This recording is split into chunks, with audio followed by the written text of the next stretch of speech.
Look at the pathetic thing trying to keep up. The words hit like claws, raking across exposed flesh. Lyra felt them settle deep in her chest, adding another layer to the familiar ache that had taken permanent residence there. She kept her eyes fixed on the ground as she limped through the morning patrol formation, her wounded left hind leg dragging slightly behind the rest of her grey wolf form. The other pack members moved in perfect synchronization around her, their healthy bodies flowing like water while she struggled to maintain even the slowest pace. Marcus, a mid-ranking warrior with a russet coat that gleamed in the early sunlight, circled back to pace alongside her struggling form. His wolf was easily twice her size, muscles rippling beneath his fur as he moved with predatory grace.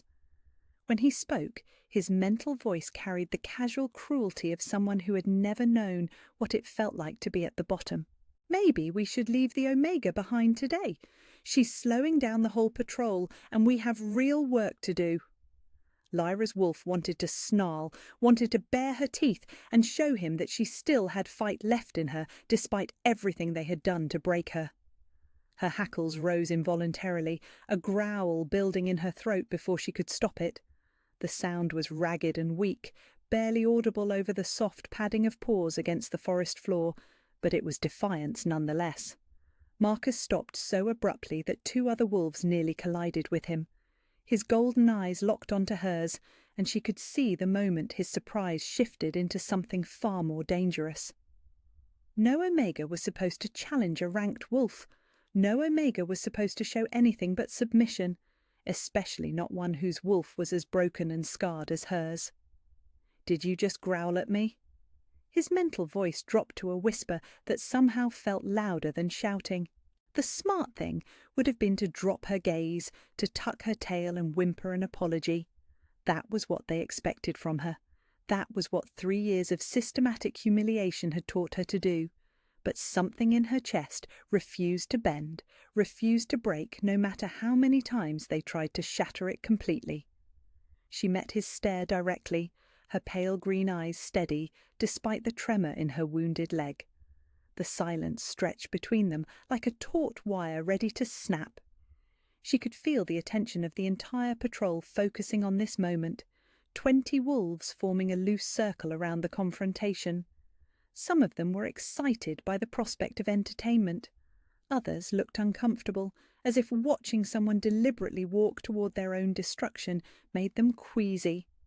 Then Sarah stepped through the circle. Sarah Blackthorne, daughter of the pack's beta, and destined for a high-ranking position herself, moved with the kind of fluid confidence that came from never having to question your place in the world. Her wolf was everything Lyra's was not: sleek black fur without a single scar, powerful muscles that spoke of constant training and perfect nutrition, bright amber eyes that held intelligence and calculated cruelty in equal measure.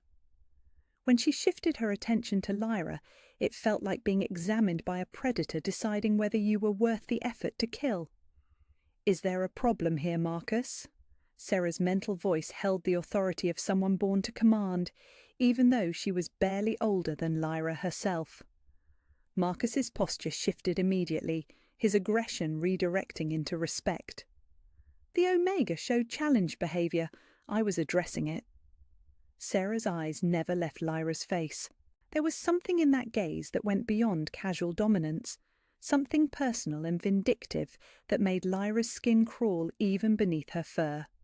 They had history, she and Sarah, history that explained why Lyra's wolf bore so many fresh scars, why her left leg had never healed properly from the training accident 6 months ago, why she found herself assigned to the most degrading tasks, no matter how well she performed them. "The Omega has been having discipline problems lately," Sarah said, her tone conversational, as if they were discussing the weather. "Perhaps she needs a reminder of her place." Lyra's wolf tensed, muscles coiling despite her injuries. She knew what was coming. The pack had developed a dozen creative ways to remind her of her place over the years, and Sarah had personally invented half of them. But something deep in her chest, something that felt older and fiercer than her conscious mind, refused to submit without a fight. The growl that rose from her throat this time was stronger. carrying a note that made several of the watching wolves shift nervously. It was a sound that didn't belong in the throat of a broken omega. It was the sound of something wild and ancient that had been caged but not tamed. Sarah's eyes flashed with genuine surprise for just a moment before narrowing into calculating fury. "Interesting," she murmured, and Lyra felt ice settle in her stomach. When Sarah found something interesting, people got hurt. But before the Beta's daughter could act on whatever punishment she was devising, a howl echoed across the forest from the direction of the pack compound. It was the summons call, commanding all wolves to return immediately. The sound cut through the tension like a blade, scattering the confrontation before it could escalate into violence. Marcus looked between Sarah and the direction of the howl, clearly torn between wanting to finish what he'd started and obeying a direct command from pack leadership. Duty won, as it always did in their hierarchical world. "We'll continue this later," he told Lyra, his mental voice promising retribution. As the patrol began to break apart and head back toward the compound, Sarah lingered just long enough to lean close to Lyra's injured form. Her whisper was for Lyra's ears alone, carrying the weight of 3 years of systematic cruelty. "You should have stayed down, little Omega. Now I'll have to teach you that lesson again, and this time I'll make sure it sticks permanently." The threat hung in the air like poison as Sarah trotted away, her perfect form disappearing into the forest with the rest of the patrol. Lyra was left alone, with her laboured breathing and the growing certainty that her defiance, brief as it had been, was going to cost her more than she could afford to lose. But as she limped back toward the compound, struggling to keep up with wolves who had already forgotten her existence, that same fierce something in her chest refused to regret the growl. Let them try to break her again. Let them try to teach her lessons about submission and worthlessness. She had spent 3 years learning to endure. But endurance, she was beginning to realize, was not the same thing as surrender. The pack compound sprawled before her as she crested the final hill, a collection of buildings that housed nearly 200 wolves in various configurations of status and comfort. The Alpha family lived in the main house, a sprawling structure that dominated the central clearing. Below them in the hierarchy came the ranked wolves, betas, gammas and warriors, each with housing that reflected their importance to pack survival. And then, at the very bottom, came the omegas. Lyra's destination was a converted storage building on the far edge of the compound, where the pack housed its least valued members. Her assigned room was barely large enough for a narrow bed and a small dresser, with a single window that looked out on the waste disposal area. It was designed to remind her every morning when she woke, and every night when she lay down to sleep, exactly how little she mattered. But today, as she shifted back to her human form and felt the familiar pain of her injured leg translating into her human body, that fierce something in her chest whispered a different truth. Maybe she mattered more than they thought. Maybe that was exactly what they were afraid of. The false ceremony began at moonrise, exactly as tradition demanded for formal mating rituals between high-ranking wolves. The great hall had been transformed into a cathedral of deception, hung with banners that proclaimed unity while concealing the weapons of those who intended to shatter it forever.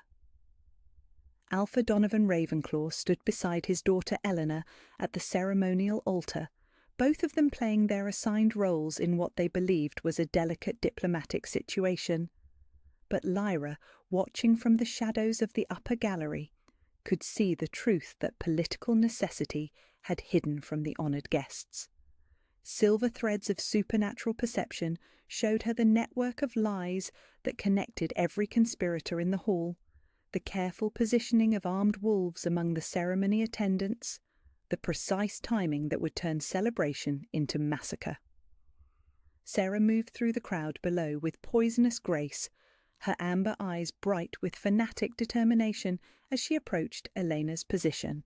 Hidden beneath her ceremonial robes was the silver blade Lyra had detected days earlier. its wolfsbane coating designed to ensure that even a minor wound would prove fatal to supernatural physiology. But the true scope of the conspiracy was larger than anyone had imagined. Through her enhanced royal senses, Lyra could detect the bitter scent of suppression drugs in the ceremonial wine being served to guests, the same chemical compounds that had kept her powerless for 18 years.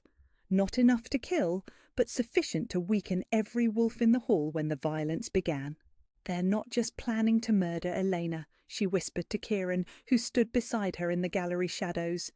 "They're planning to drug everyone who might pose a threat, then eliminate the entire Alliance leadership in one coordinated attack." Kieran's golden eyes blazed with cold fury as he processed the implications. A complete coup. Remove every voice that supports the new order, blame the violence on southeastern rebels, then step in to restore stability under their own authority. Below them, Alpha Marcus raised his ceremonial chalice to begin the formal toasts that would precede the mating vows. The wine within gleamed like liquid garnets in the torchlight, beautiful and deadly as everything else about this elaborate trap. "We have to stop them," Lyra said, silver light beginning to pulse from her skin as royal power responded to the approaching crisis. "Together," Kieran agreed, his own wolf pressing toward the surface with predatory intensity. But before either of them could move, Sarah struck. The silver blade flashed in the torchlight as she lunged toward Eleanor's exposed back. Her attack timed to coincide with the moment when every guest's attention would be focused on the ceremonial toasts. It was a perfect assassination attempt, planned with military precision and executed with fanatic determination. It should have succeeded. Instead, silver fire erupted from Lyra's position in the gallery, cascading down into the great hall like liquid starlight. The supernatural flames engulfed Sarah's blade, neutralizing the wolfsbane coating and turning lethal silver into harmless metal. But more importantly, they revealed the truth that had been hidden beneath layers of ceremony and tradition. Every conspirator in the hall was suddenly visible to supernatural perception, their auras tainted with the darkness of betrayal and murder. The suppression drugs in the wine began to smoke and dissolve as royal bloodline magic purified everything it touched. And at the centre of it all, Sarah stood frozen with shock as her carefully laid plans crumbled around her. "Assassination!" Elena's voice rang out across the hall as she spun away from the attack, her own combat training taking over as political necessity gave way to survival instinct. "Treachery in the sacred ceremony!" Chaos erupted as guests scattered and hidden weapons were drawn by conspirators who realized their cover had been blown. But the silver fire that continued to pour from Lyra's position was doing more than just exposing enemies. It was awakening abilities that had been dormant in bloodlines throughout the hall, calling to the supernatural heritage that connected all wolves to their ancient origins. Kieran's transformation was a thing of terrifying beauty, his massive black wolf appearing in a cascade of golden light that made the very air tremble with royal authority. But he was no longer fighting alone. Elena Ravenclaw shifted to her own wolf form, her mountain-bred strength complementing his overwhelming power as they moved to protect the guests from the coordinated attack. From her position in the gallery, Lyra felt the ancient magic of the bloodline seals responding to her call. Not just her own pendant, but dozens of similar artifacts that had been hidden among the Alliance families for generations, waiting for a Lunar Queen powerful enough to awaken them simultaneously. Silver light blazed from every awakened seal, creating a network of supernatural protection that surrounded the innocent while exposing those who had come with murder in their hearts. The conspirators found their enhanced abilities failing as the chemical augmentations they depended on were neutralized by royal magic older than their artificial manipulations. "Enough!" Sarah's voice rose to a shriek of desperate fury as she watched her life's work dissolving in silver fire. "You don't deserve this. You're nothing but a broken Omega who should have died with your parents." She raised the neutralized blade above her head, not as a weapon now, but as a symbol of her refusal to accept the new order that Lyra's awakening represented. Around her, the remaining conspirators rallied for one final assault, their faces twisted with fanatic determination to complete their mission, even if it meant dying in the attempt. But Lyra was no longer the terrified girl who had hidden from confrontation for 3 years. Silver light erupted from her skin as she leaped from the gallery, landing in the centre of the great hall with supernatural grace that spoke of power fully awakened and completely controlled. "I am Lyra Nightfall," she declared, her voice resonating with harmonics that made the ancient stones sing in recognition. Lunar Queen by bloodright, ruler by choice, and protector of all who seek justice under my crown. The silver crown of light that manifested around her head was visible to every wolf in the hall, but this time it was accompanied by something far more powerful. The ancient royal regalia that had been lost when her parents died began to materialize around her, formed from pure magical energy and solidified by the collective recognition of her subjects. A silver throne rose from the hall's stone floor beneath her feet. Royal armour appeared across her body, gleaming with protective enchantments that had guarded Lunar Queens for 1,000 years. And in her hands materialized the sword of justice, its blade burning with silver fire that could cut through any deception to reveal the truth beneath. "Your conspiracy ends here," she continued, her gaze sweeping across the remaining enemies with the terrible mercy of someone who understood both oppression and the responsibility to prevent it. "You who murdered my parents, who stole my childhood, who sought to build your power on the systematic abuse of those you deemed inconvenient." Sarah backed away from the manifested royal power, her face pale with terror, as she finally understood what she had tried so desperately to prevent. This wasn't just a political awakening. This was the return of supernatural authority that predated every corrupt system they had built their lives around. "The Age of Shadows ends tonight," Lyra declared, raising the sword of justice above her head. "Let there be light. Let there be truth. Let there be justice for all who have suffered under the tyranny of those who mistake cruelty for strength." Silver fire exploded outward from her position, washing over every wolf in the great hall. Where it touched the innocent, it brought healing and protection. Where it touched those who had participated in oppression without understanding, it brought forgiveness and the chance to choose redemption. But where it touched the architects of systematic murder and abuse, it brought something far more final. When the light faded, the great hall was transformed. The false ceremony had become a true coronation, witnessed by allies and enemies alike. The conspirators who had survived the silver fire knelt in recognition of power they could no longer deny or resist, and at the centre of it all stood Lunar Queen Lyra Nightfall, no longer hidden in shadows or diminished by artificial limitations, but blazing with the full glory of royal bloodline magic awakened after 18 years of enforced sleep. The broken Omega was gone forever. In her place stood the Silver Queen the prophecies had promised, terrible in her justice and absolute in her mercy. The true ceremony could finally begin. The true mating ceremony began at dawn, 3 days after the conspiracy's defeat and the night before Kieran's departure for the Southeastern War. The great hall had been cleansed of all traces of the violence that had transformed it from a place of deception into a cathedral of justice, its ancient stones now humming with the harmonics of royal bloodline magic that would protect it for generations to come. Lyra stood before the ceremonial altar, wearing robes of silver silk that seemed to capture and reflect every ray of morning sunlight streaming through the stained glass windows. The royal markings on her skin glowed with gentle radiance, no longer hidden beneath layers of artificial suppression, but displayed proudly as symbols of a heritage reclaimed through courage rather than conquest.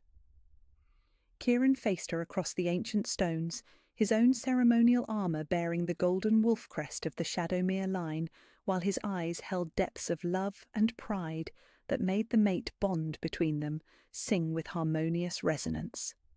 Behind them, the assembled witnesses represented not just their own pack, but delegations from across the Alliance territories who had come to witness the union that would reshape their political landscape. Elena Ravenclaw stood as Lyra's witness, her presence symbolizing the new alliances being forged through choice rather than political necessity. Alpha Donovan had pledged his mountain pack's complete loyalty to the restored Nightfall line, understanding that true strength lay in supporting just rule rather than manipulating it for temporary advantage. "We gather at the crossing of destinies," Morgana announced, her ancient voice carrying across the hall with the authority of someone who had waited 18 years to perform this ceremony. "To witness the union of souls that prophecy foretold and fate has finally delivered."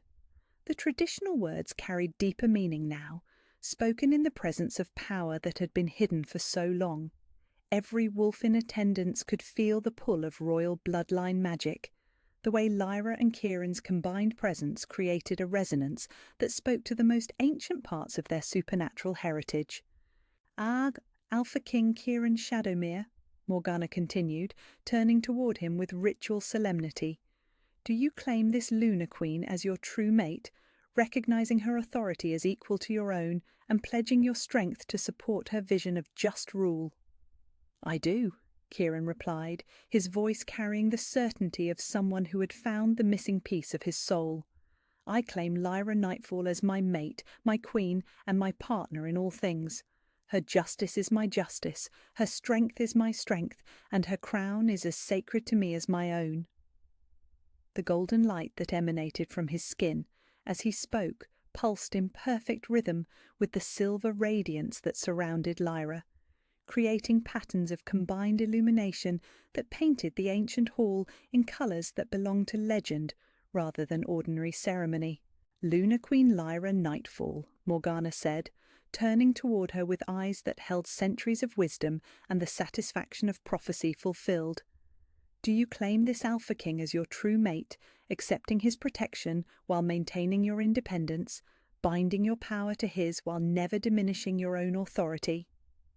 For a moment that stretched into eternity, Lyra looked into Kieran's golden eyes and saw not just the mate her soul had been crying out for, but the partner who would help her build the kind of world where no child would grow up believing themselves worthless because of circumstances beyond their control.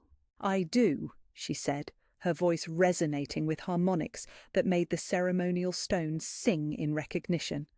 "I claim Kieran Shadowmere as my mate, my king, and my equal in all things. His strength complements my wisdom, his protection enables my justice, and his love makes me more than I ever imagined I could become." Silver fire erupted between them as the mate bond completed itself fully, no longer hidden by suppression or constrained by political necessity. The supernatural flames that surrounded them were visible to every wolf present, proclaiming to the world that this union was blessed by forces far older than any political alliance. "By the authority of bloodline magic and the witness of the assembled alliance," Morgana declared, her voice carrying the finality of eternal vows, "I pronounce you mated for life, bound in love and purpose, united in strength and wisdom." The kiss that sealed their bond was gentle and fierce simultaneously, carrying 18 years of longing and the promise of whatever future they would build together. Through their connection, Lyra felt Kieran's absolute devotion, his unwavering faith in her abilities, and his desperate wish that they didn't have to face separation so soon after finding each other. But she also felt something else, his complete trust that she would be magnificent in his absence, that the alliance would be stronger for her leadership, and that their bond would endure whatever distance might separate them. As they broke apart, silver and golden lights swirled around them in patterns that seemed to write themselves into the very air, creating a display of supernatural beauty that would be remembered in pack legends for generations to come. "Behold your Lunar Queen and Alpha King!" Morgana announced to the assembled witnesses, united in the bonds that prophecy promised and blessed with the power to reshape our world according to justice rather than convenience. The cheers that erupted from the crowd carried genuine joy rather than political obligation. These wolves had witnessed something extraordinary, not just a ceremony, but the culmination of ancient prophecies that had shaped their understanding of destiny itself. Elena stepped forward with a silver chalice filled with water from the sacred springs that had blessed royal coronations for 1,000 years. May your reign bring peace to the war-torn, justice to the oppressed, and hope to all who have forgotten what it feels like to believe in something greater than survival. As Lyra and Kieran drank from the shared cup, the water seemed to carry the taste of starlight and the promise of power used wisely. Through their bond, they felt the weight of responsibility settling around them like a mantle woven from duty and love in equal measure. But in that moment, surrounded by the wolves who had chosen to follow them and blessed by magic older than memory, the burden felt like a privilege rather than a weight to bear. Together, Kieran murmured against her ear as the ceremony concluded and they prepared to face whatever challenges awaited them. Always, Lyra replied, her silver crown blazing with light that spoke of power, claimed not for personal glory, but for the protection of those who needed it most. The true reign of the Shadow King and Silver Queen had begun, and the alliance would never be the same. Later, in the privacy of their shared chambers, they held each other with the desperate tenderness of lovers who knew that dawn would bring separation. The mate bond hummed between them like a living thing, carrying not just their love, but their shared commitment to the vision of justice that had brought them together. "When I return," Kieran whispered against her throat, his breath warm against the silver markings that proclaimed her heritage, "I want to find an alliance that's stronger than I left it, a kingdom where strength protects the vulnerable instead of exploiting them." "When you return," Lyra replied, her fingers tracing the golden wolf crest over his heart, "you'll find a queen who's learned to rule with both mercy and justice, and subjects who serve from love rather than fear." The promise hung between them like a sacred vow, witnessed by moonlight and blessed by the bond that would connect them across whatever distance the coming war might demand. In the morning he would ride to battle, but tonight they were simply two souls who had found each other against impossible odds, united in love and purpose and the absolute certainty that what they were building together was worth any sacrifice required to protect it. 6 months had passed since Kieran's return from the Southeastern War, 6 months of building the kind of alliance that protected the vulnerable instead of exploiting them. From her position on the palace balcony that overlooked the thriving compound below, Lunar Queen Lyra Nightfall watched her people with the satisfied exhaustion of someone who had learned that true power meant serving others rather than ruling over them. The changes were visible everywhere she looked. The Omega quarters had been transformed from converted storage buildings into proper housing that acknowledged the essential role of caregivers and support staff. The training grounds no longer echoed with the sounds of systematic humiliation, but with the laughter of wolves learning to use their abilities for protection rather than dominance. And in the great hall, where she had once scrubbed floors while absorbing casual cruelty, young wolves now attended lessons about justice, mercy, and the responsibility that came with supernatural power. "Admiring your kingdom?" Kieran's voice carried warmth and gentle amusement as he joined her on the stone balcony, his arms encircling her from behind with the easy intimacy of mates who had learned to cherish every moment of peace between their royal duties. "Admiring what we built together," she corrected, leaning back against his chest and feeling the mate bond hum with contentment between them. The golden thread of their connection had only grown stronger during his absence, sustained by shared purpose and the absolute certainty that what they were creating was worth any sacrifice required to protect it. Below them, Elena Ravenclaw emerged from the council chambers with a group of visiting alphas who had come to witness the Alliance's new approach to territorial governance. Her mountain pack had become one of the strongest supporters of the reformed system, their loyalty earned through respect rather than political manoeuvring. The trade negotiations went well, Lyra asked, though she could already sense the answer through the supernatural awareness that came with royal bloodline magic. Better than well, Kieran replied, his voice carrying the satisfaction of someone who had watched former enemies become willing allies. The Southeastern Territories want full membership in the Alliance. Turns out that rulers who govern through justice rather than fear inspire cooperation instead of rebellion.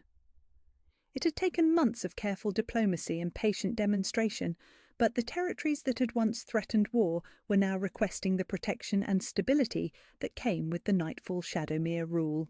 Not through conquest or political manipulation, but through the simple radical concept of treating all wolves as worthy of dignity, regardless of their rank or circumstances. Marcus wants to discuss the new pack integration protocols, Kieran continued, his tone suggesting that their former alpha had undergone his own transformation over the past months.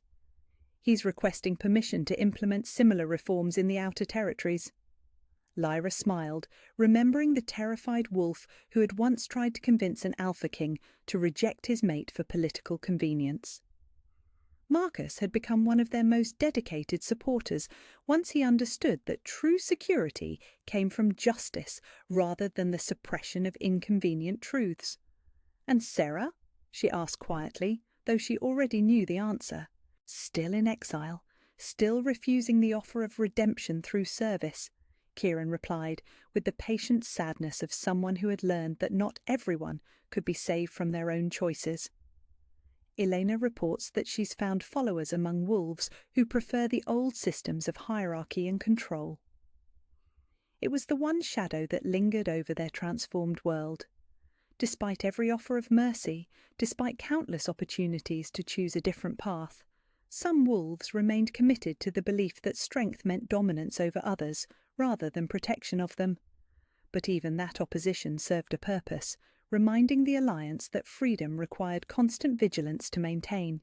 "She'll come around eventually," Lyra said, with the quiet confidence of someone who had learned to forgive even those who had caused her the deepest pain.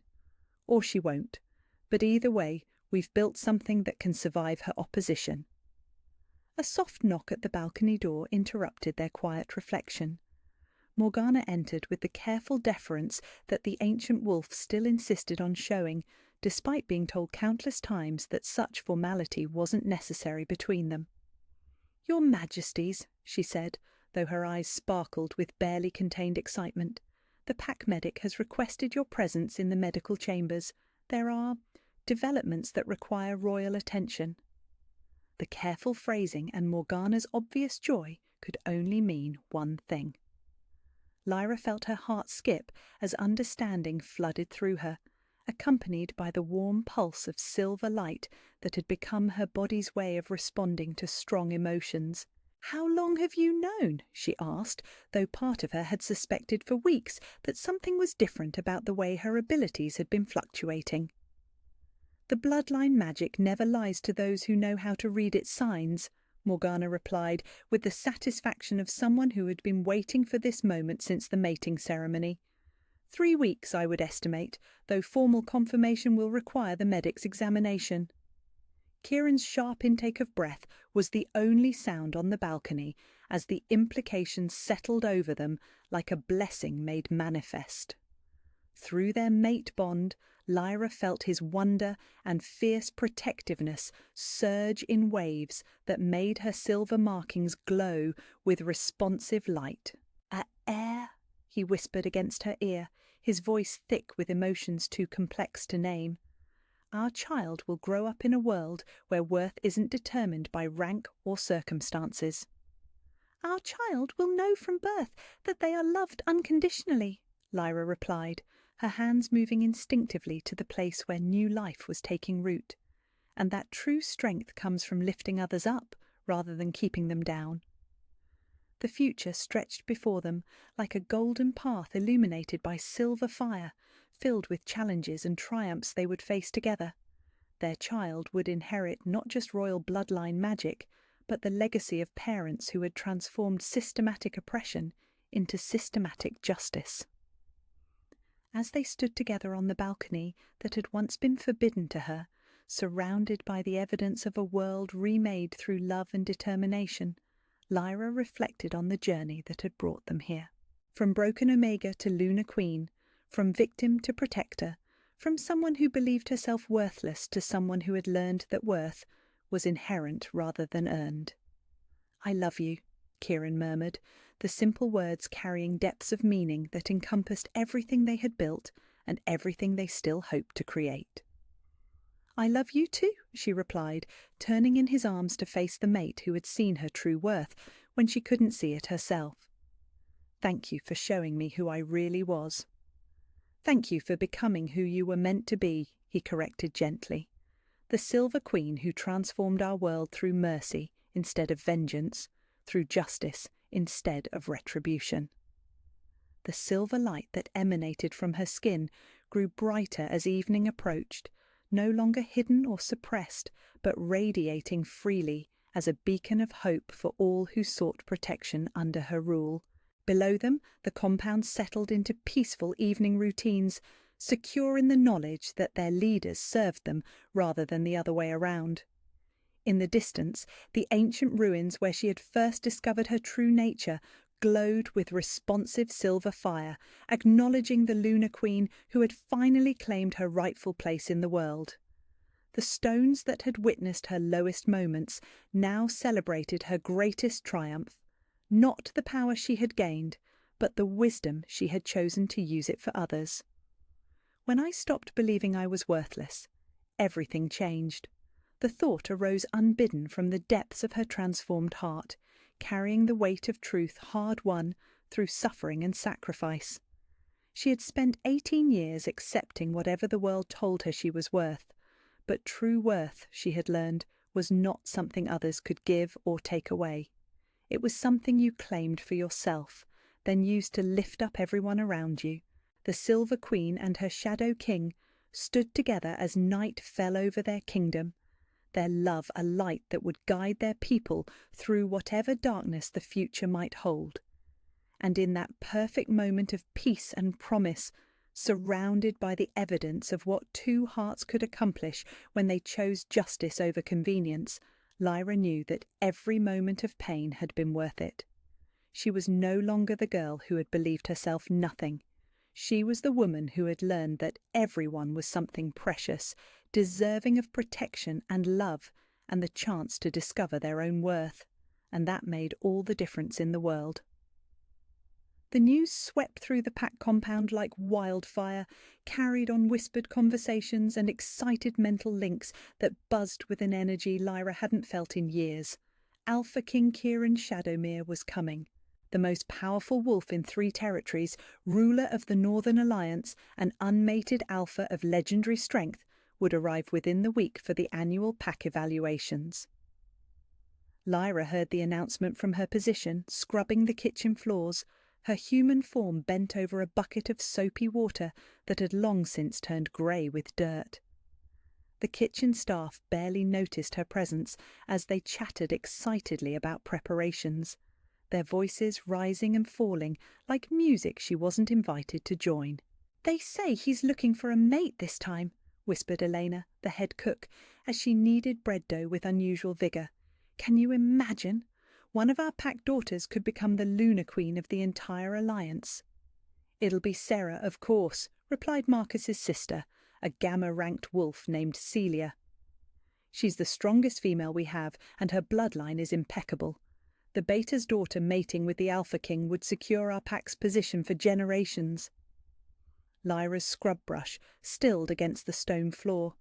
Through the kitchen window she could see the compound's central courtyard where groups of unmated females had already begun gathering, their excitement palpable even from this distance. They moved with the fluid grace of wolves who had never known hunger, never known the ache of bones that hadn't healed properly, never spent 3 years learning that their worth could be measured in how invisible they could make themselves. The king's wolf is supposed to be massive, Elena continued, her voice dropping to an awed whisper.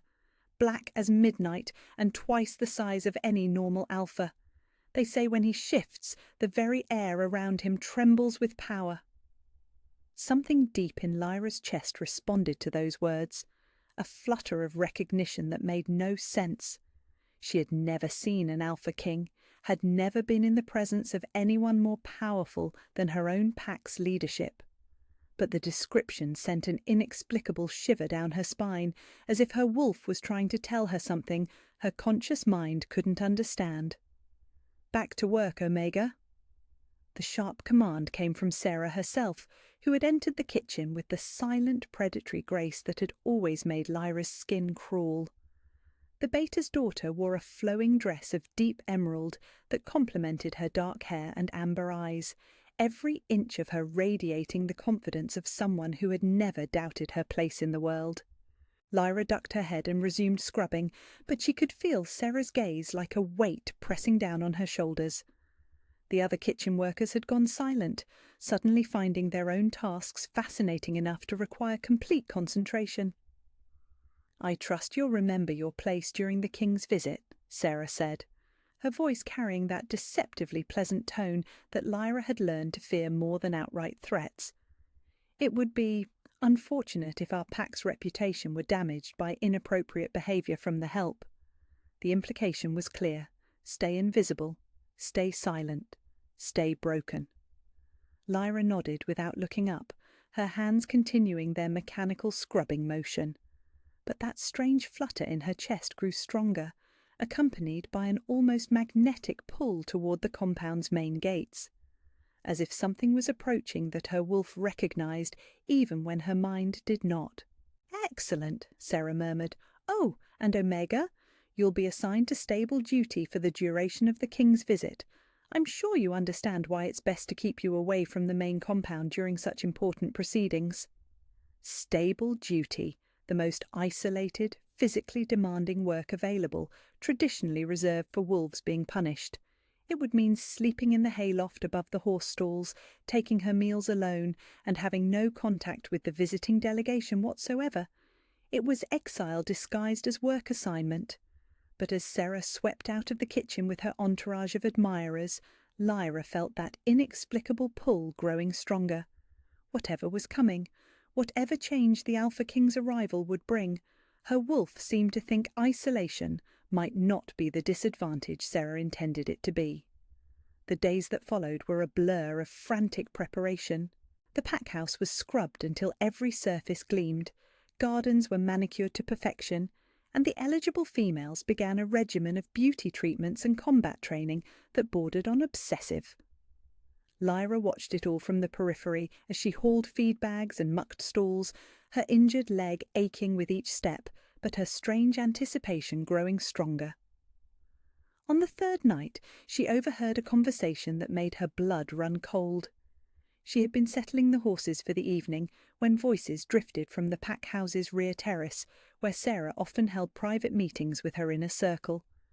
The stable building was close enough that enhanced wolf hearing could pick up whispered conversations, though Lyra had learned years ago that eavesdropping on Sarah was a dangerous game. But tonight, curiosity overruled caution.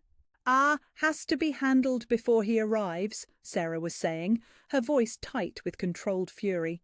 "I won't have her presence complicating things." "She's just an Omega," replied Celia's voice, sounding uncertain. "Surely the king won't even notice her existence." "You don't understand." Sarah's tone carried an edge of panic that Lyra had never heard before.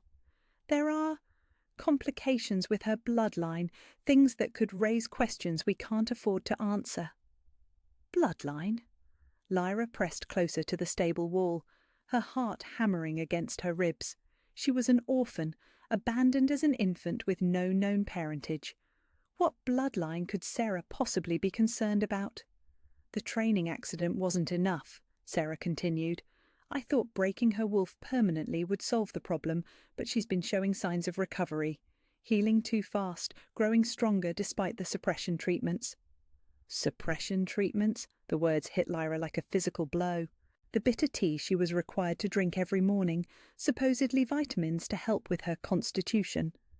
The monthly injections administered by the pack medic explained as treatments for her genetic deficiencies.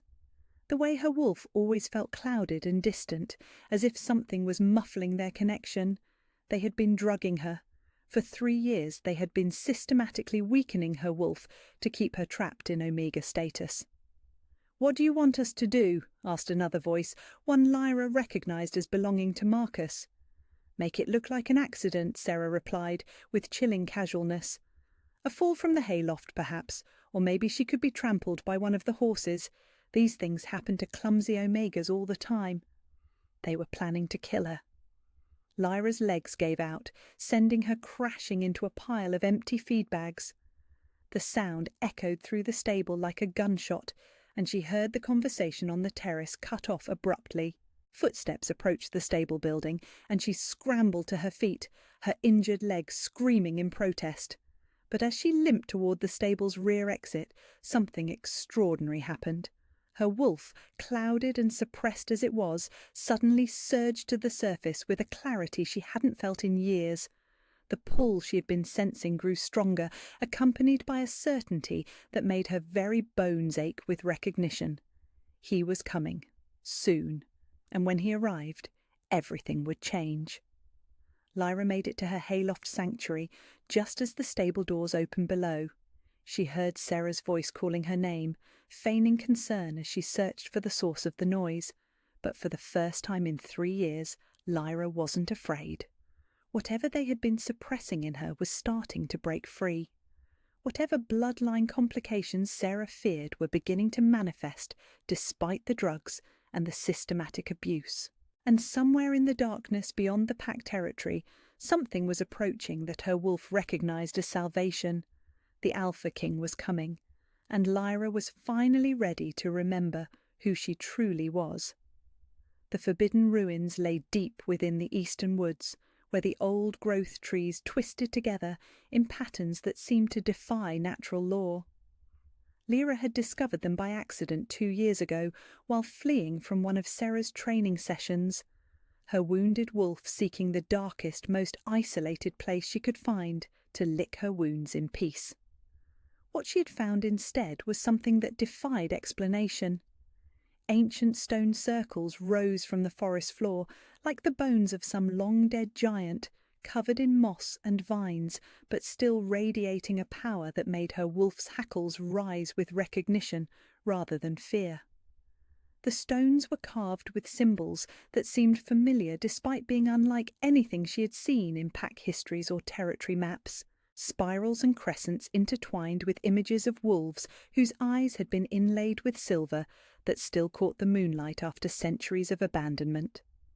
Tonight, with Sarah's murder plot echoing in her ears and her body aching from another day of brutal labour, Lyra limped through the ruins, seeking the strange comfort they had always provided.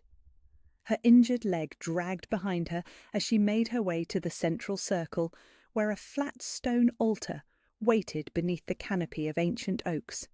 She had discovered months ago that sleeping on that altar brought dreams, strange, vivid visions that felt more like memories than imagination, filled with wolves of impossible size and power running beneath skies that burned with silver fire. More importantly, she always woke from those dreams feeling stronger, as if the stone itself was healing damage that the pack medics claimed was permanent. As she settled onto the cold granite surface, her wolf stirred with unusual intensity. The suppression drugs should have kept her other half quiet and distant, but here in this place of old power their effects seemed to weaken. Her wolf pressed closer to the surface of her consciousness, and for the first time in years Lyra could feel the full depth of their connection. "Pain," her wolf whispered in a voice clearer than it had been since the accident. "So much pain, but not ours. They broke us to hide what we are." "What are we?" Lyra whispered aloud, her human voice barely audible in the ancient stillness. But her wolf had no words for the answer, only images. Silver light flowing like liquid mercury beneath her skin. eyes that burned with the cold fire of stars, a howl that could shake mountains and call storms from clear skies, power beyond anything the pack had ever imagined, sleeping beneath layers of chemical suppression and systematic abuse. As sleep began to claim her, Lyra felt that familiar pull towards something approaching from the north. Her wolf's recognition of it grew stronger here among the stones, as if the ancient power amplified their supernatural senses.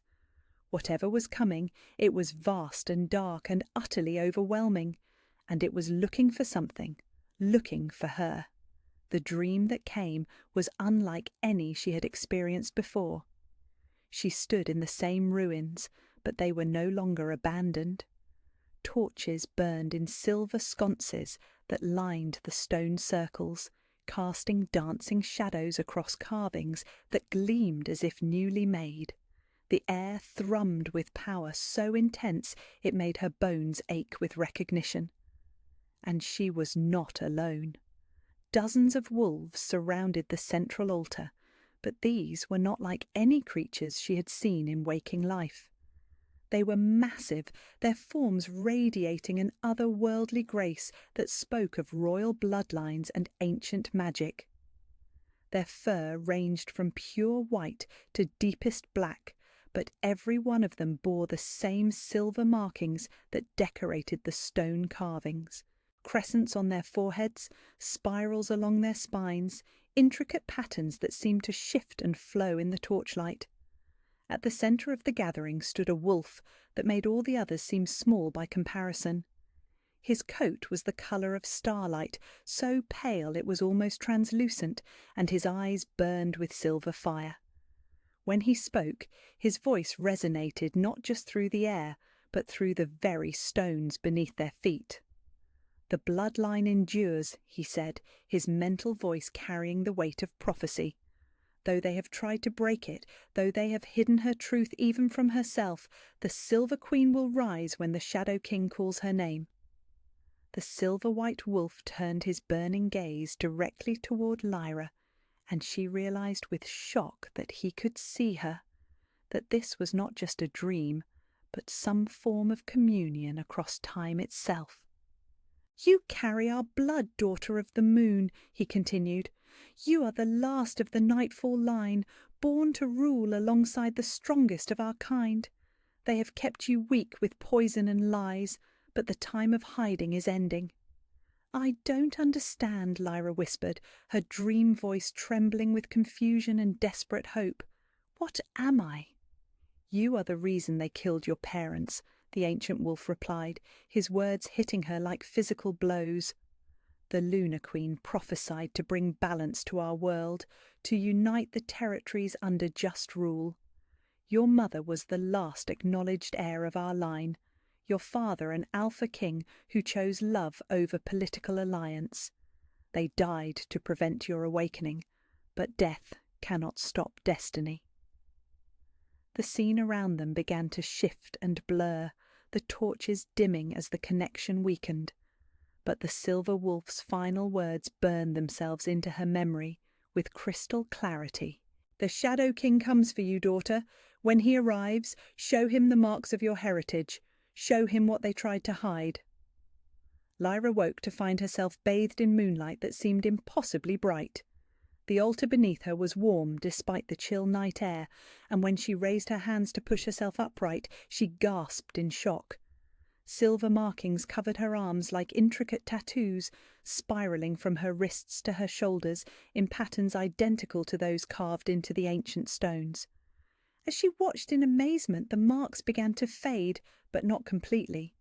Faint traces remained visible in the moonlight, proof that the dream had been something far more than imagination. Her injured leg no longer ached. When she stood and took an experimental step, there was no pain, no weakness, no reminder of the damage Sarah had inflicted months ago. Her wolf pressed against her consciousness with vibrant health, no longer clouded by the suppression drugs that had kept them separated for so long. She was healing. Despite everything they had done to break her, despite years of poison designed to keep her weak, her true nature was asserting itself. A sound in the forest made her freeze, footsteps approached the ruins, careful but determined. Someone had followed her to this sacred place, and there was nowhere to run. The stone circles formed a natural trap, with only one entrance and no other escape routes. Lyra shifted position behind the altar, preparing to defend herself with whatever strength she had regained, when a familiar figure stepped into the moonlight. Morgana Ravencrest, the pack's eldest member and keeper of their oral histories, moved through the ruins with the confidence of someone who had been here many times before. Her silver hair caught the moonlight like a beacon, and her ancient eyes held a wisdom that seemed to span centuries. "I wondered when you would find this place," the old woman said, her voice carrying no surprise at discovering Lyra among the sacred stones. "Your mother used to come here when she carried you, hoping the old magic would protect what was growing within her." "My mother?" Lyra stepped out from behind the altar, her heart racing with desperate hope. "You knew my mother?" Morgana's smile was sad but warm. "I knew them both, child. Luna Queen Evangeline Nightfall and Alpha King Matthias Stormwind. The greatest love story our world had seen in 1,000 years, and the greatest tragedy when it ended." The names hit Lyra like lightning, confirming everything the silver wolf in her dream had revealed. She was not an abandoned orphan. She was the daughter of royalty, hidden and suppressed to prevent her from claiming her birthright. "They're coming for you," Morgana continued, her voice urgent now. "Syrah suspects what you truly are, though she doesn't understand the full scope of it. The murder plot you overheard was just the beginning. She'll move against you before the Alpha King arrives, because she knows what will happen when he sees you." "What will happen?" Lyra whispered. Morgana's eyes gleamed with ancient knowledge. "Recognition, child. The Shadow King has been searching for his true mate for decades, rejecting every female presented to him because his wolf knows she still lives.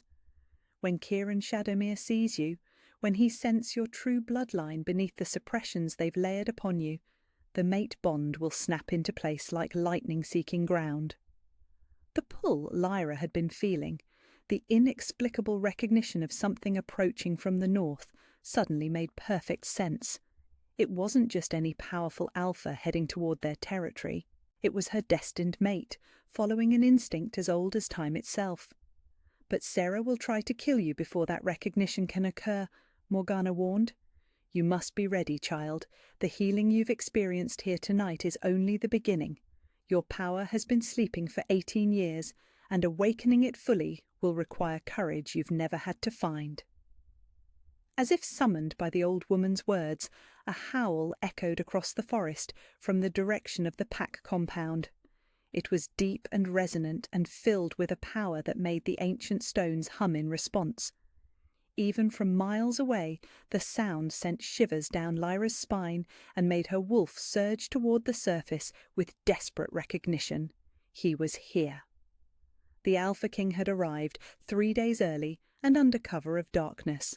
And somewhere in the compound, Sarah would be realizing that her time to eliminate the threat was running out.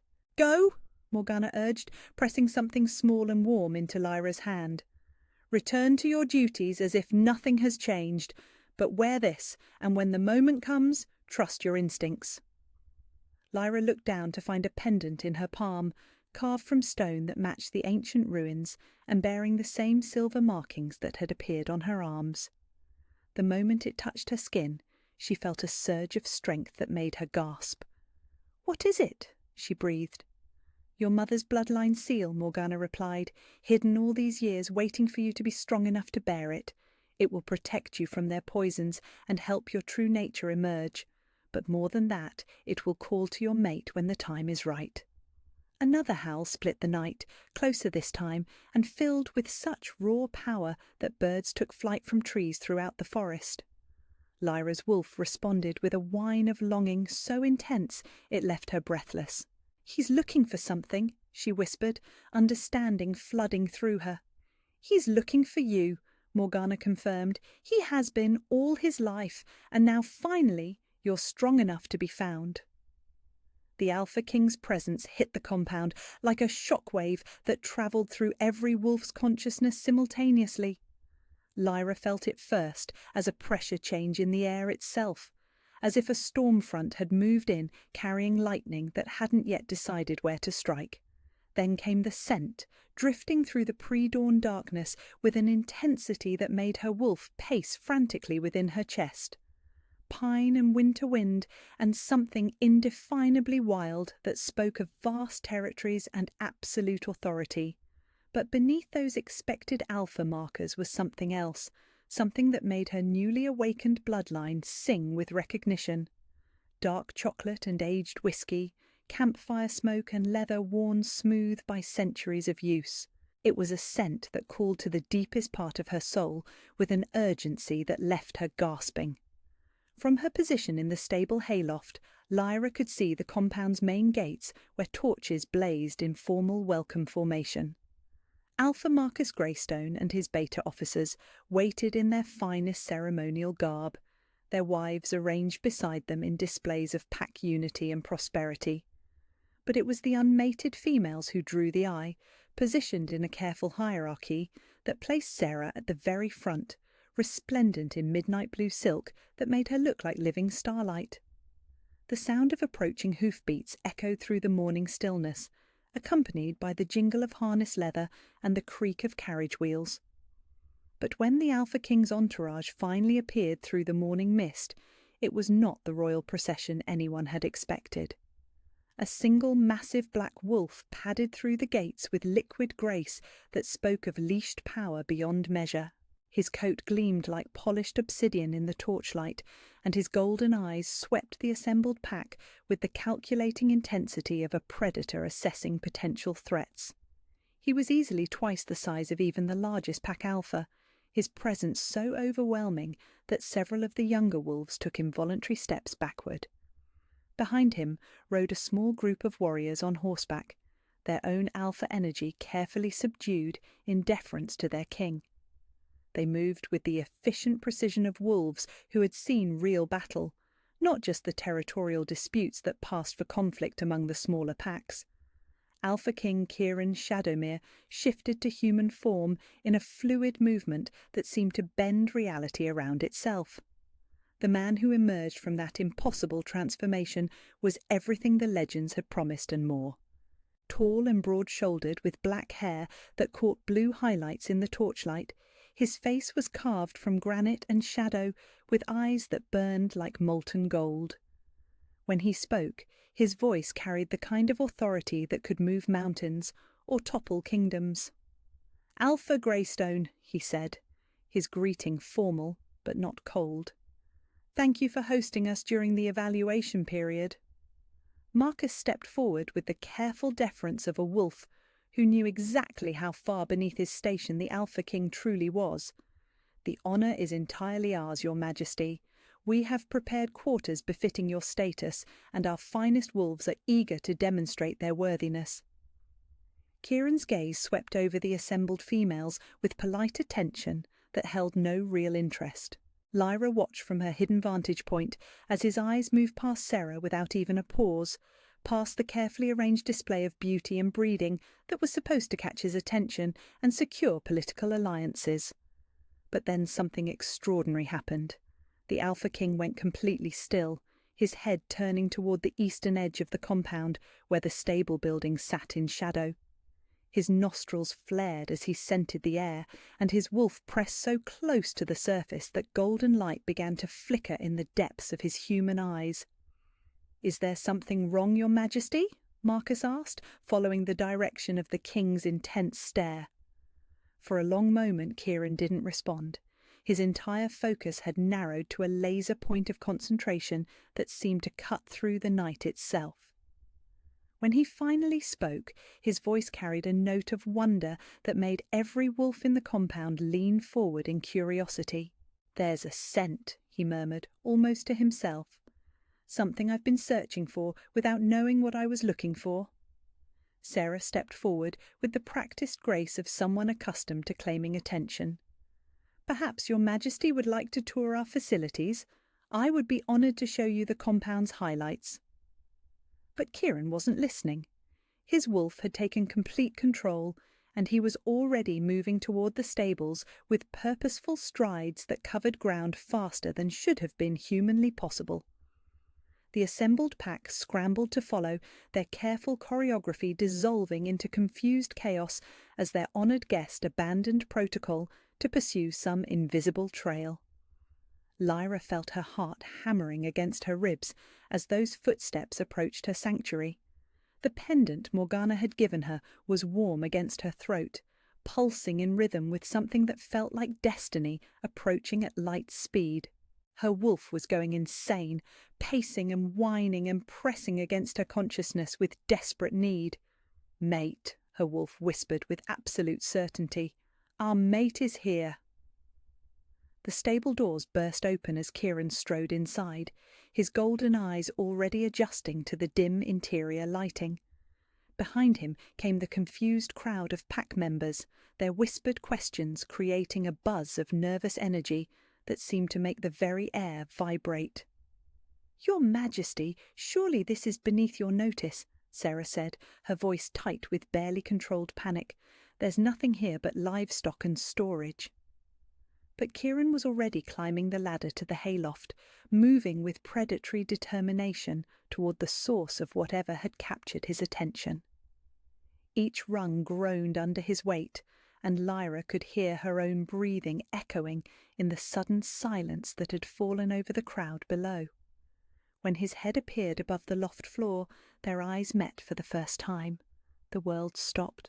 Golden eyes locked with pale green, and in that instant, everything Lyra had ever believed about her place in the world shattered like glass. The mate bond snapped into place between them with an almost audible crack, sending lightning racing through her nervous system and making the pendant at her throat flare with brilliant silver light. Kieran's sharp intake of breath was the only sound in the universe as recognition hit him like a physical blow. His wolf surged to the surface, golden light blazing in his eyes as he took in her appearance. The hay-strewn clothes, the defiant tilt of her chin despite her obvious fear, the way she held herself like someone who had learned to expect pain but had never learned to submit to it. And beneath all of that, the scent that had called to him across impossible distances. Silver moonlight and wild roses, ancient magic and royal blood that had been hidden but never truly suppressed. "Impossible," he whispered, but his voice carried the wonder of someone who had just found the missing piece of their soul. The pendant's light grew brighter, silver radiance spilling across the hayloft and making the ancient bloodline markings visible on Lyra's skin. They appeared like delicate tattoos spiralling up her arms, across her throat, marking her as someone far more than a broken Omega. "You," Kieran breathed, understanding flooding his features. "You're the one I've been waiting for." From below came Sarah's voice, sharp with disbelief and growing hysteria. "That's impossible. She's just an Omega, a broken reject from our lowest ranks. She can't be what you're looking for." But Kieran wasn't listening to the protest from below. He had climbed fully into the loft now, moving toward Lyra with careful steps that spoke of someone trying not to spook a wild creature. When he was close enough to touch, he extended one hand toward her, palm up in invitation rather than demand. "I don't know your name," he said softly, his voice meant for her ears alone. "But I know what you are. I know what they've hidden from you, what they've tried to steal, and I know that you're mine just as surely as I'm yours." The mate bond hummed between them like a living thing, golden threads of connection that seemed to weave their souls together with each passing second. Lyra felt tears tracking down her cheeks as 18 years of loneliness and suppression finally made sense. She had been waiting for this moment her entire life. "My name is Lyra," she whispered, her voice breaking with emotion. "And I think you're right." When she placed her hand in his, the silver light from her pendant exploded outward in a cascade that illuminated every corner of the stable. The crowd below gasped in shock as they witnessed something that legends were made of: the recognition of true mates, marked by bloodline magic that could not be faked or denied. Alpha King Kieran Shadowmere, the most powerful wolf in 3 territories, had found his Lunar Queen in the last place anyone would have thought to look. In the arms of a wolf they had all dismissed as worthless. As their fingers intertwined, Lyra heard Sarah's voice rising to a shriek of outrage from below, but it seemed to come from another world entirely. All that mattered was the man before her, the mate her soul had been crying out for, and the way he looked at her as if she were the most precious thing in existence. "Everything changes now," Kieran murmured against her ear as he helped her to her feet. "I hope you're ready." Looking into his golden eyes, feeling the strength of the bond that connected them, Lyra found herself smiling for the first time in years. "I'm ready," she whispered back, and for the first time in her life she truly was. The private study in the pack house had never felt smaller. Alpha Marcus paced behind his mahogany desk while Kieran stood by the window, his massive frame silhouetted against the morning light streaming through heavy curtains. Between them sat the impossible truth that threatened to shatter decades of carefully laid political plans. Lyra perched on the edge of a leather chair, acutely aware that this was the first time she had ever been invited into the Alpha's private domain as anything other than a servant. The mate bond hummed constantly in the back of her consciousness now, a golden thread connecting her to Kieran that grew stronger with each passing moment. Even separated by the width of the room, she could feel his wolf's protective instincts wrapping around her like armour. "This cannot be allowed to stand," Marcus said for the 3rd time, his voice tight with barely controlled panic. "Your Majesty, surely you understand the impossibility of the situation. The Ravenclaw pack has been expecting this alliance for months. Alpha Donovan's daughter Elena is already travelling here for the formal ceremonies." Kieran turned from the window, his golden eyes holding the kind of cold authority that had conquered 3 territories and united them under his rule. "Are you suggesting I reject my true mate for a political arrangement, Marcus?" The question hung in the air, like a blade poised to fall.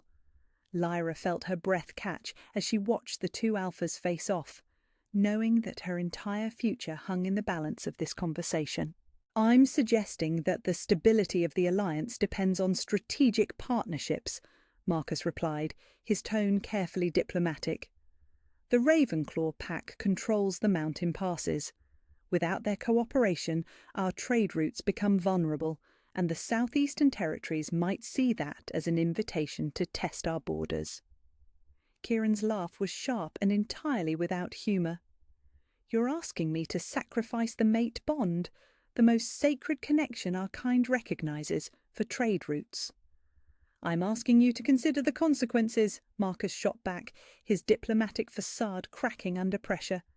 "This Omega has no political value, no strategic importance, no—" "Watch your tongue." The words came out as a growl that made every wolf in the compound freeze in instinctive submission. Kieran's eyes blazed with golden fire as his wolf pressed dangerously close to the surface. "That Omega, as you call her, carries royal blood older than any of our current pack lines. She is the rightful Lunar Queen, and you will speak of her with the respect she deserves."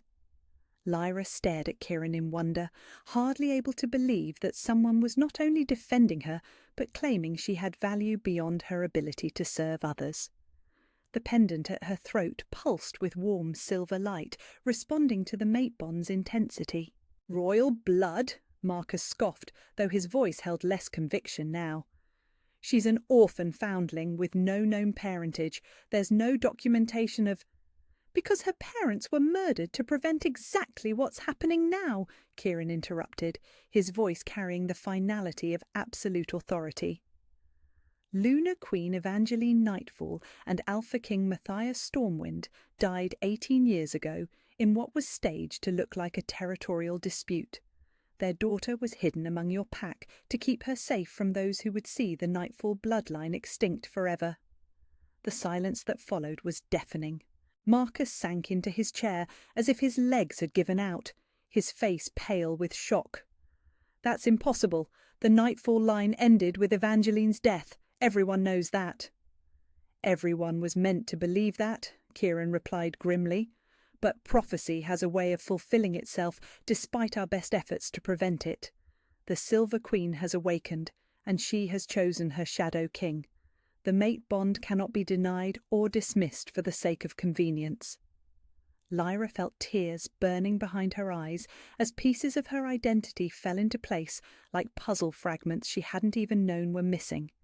The dreams of silver wolves, the way the ancient ruins called to her, the power that had been systematically suppressed to keep her weak and unaware, it all made terrible sense now.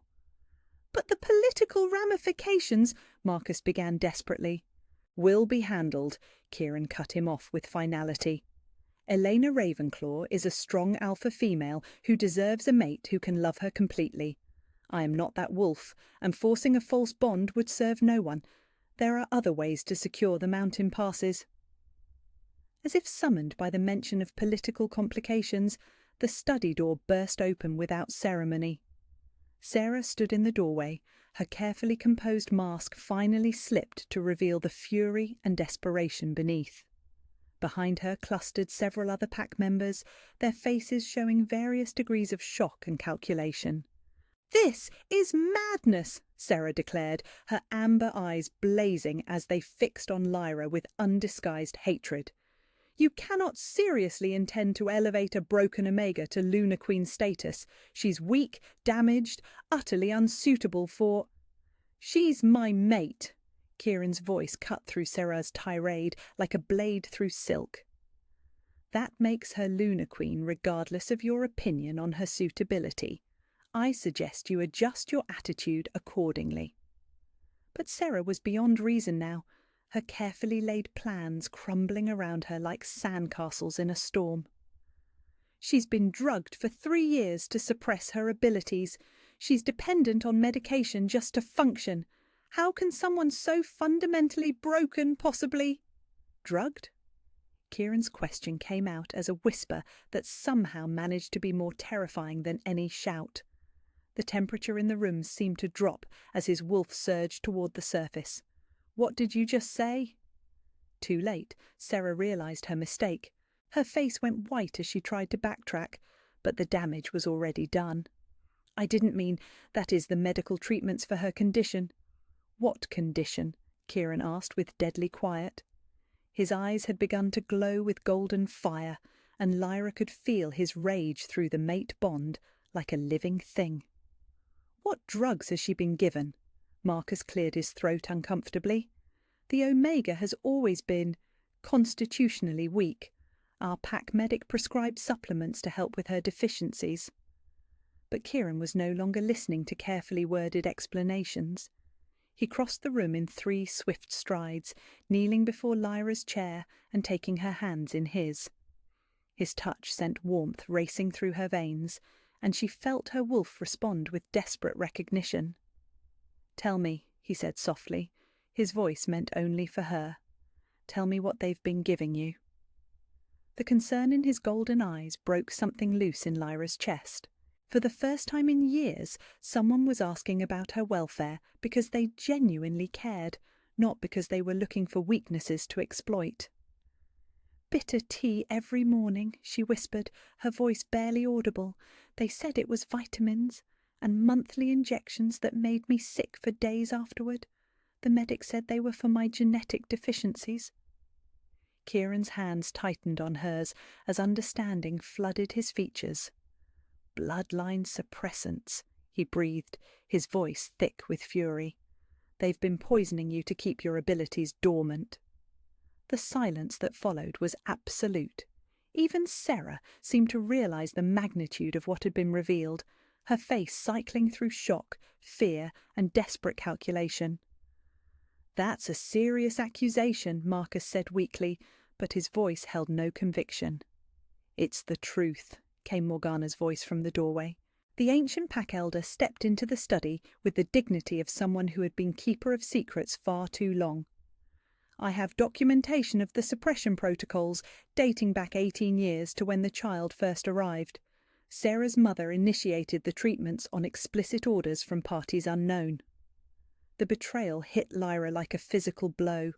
Not just Sarah, but the entire pack hierarchy had been complicit in stealing her identity, her abilities, her very sense of self.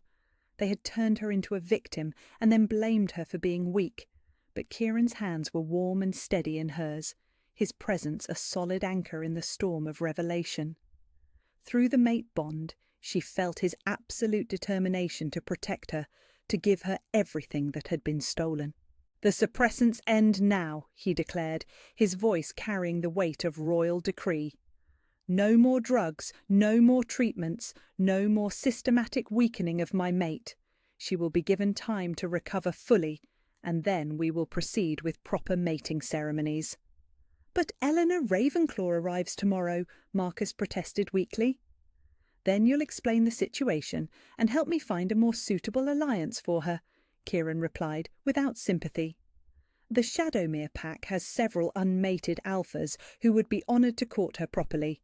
This obstacle is not insurmountable." Sarah's control finally snapped completely. "You're choosing her over the stability of the entire alliance. One broken Omega over the safety of thousands of wolves." Kieran rose to his full height, his presence suddenly so overwhelming that every wolf in the room took an involuntary step backward. When he spoke, his voice carried the authority of absolute power. "I'm choosing my mate over political convenience. The alliance was built on the principle of just rule and protection of the innocent. What you've done to Lyra, systematic poisoning, identity theft, attempted murder, violates every law we've established. The question isn't whether she's suitable to be Lunar Queen. The question is whether any of you are suitable to remain in positions of authority." The threat was clear and unmistakable. Lyra felt a surge of fierce pride through the mate bond as she watched Kieran defend her with unwavering conviction. This was what it felt like to have someone truly on her side, someone who saw her worth even when she couldn't see it herself. As the political hurricane swirled around them, Kieran turned back to her with eyes that held nothing but warmth and promise. "Everything changes now," he murmured, echoing his words from the stable. "Are you ready?" Looking into his face, feeling the strength of their connection, Lyra found herself nodding. For the first time in her life, she had someone who would fight for her, someone who saw her as precious rather than disposable. The suppressants would end. Her true nature would emerge, and whatever came next, she wouldn't face it alone. "I'm ready," she whispered back, and meant it with every fibre of her being. The communal dining hall buzzed with tension, thick enough to choke on. Word of the Alpha King's mate recognition had spread through the pack like wildfire, leaving everyone walking on eggshells as they tried to navigate this unprecedented shift in their carefully ordered world.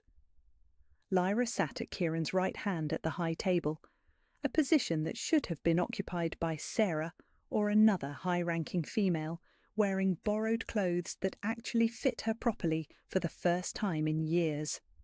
3 days without the morning suppressant tea had already begun to change her. Her wolf felt more present, more vibrant, pressing closer to the surface of her consciousness with each passing hour. The constant ache in her bones was fading, replaced by a strength she had forgotten she possessed.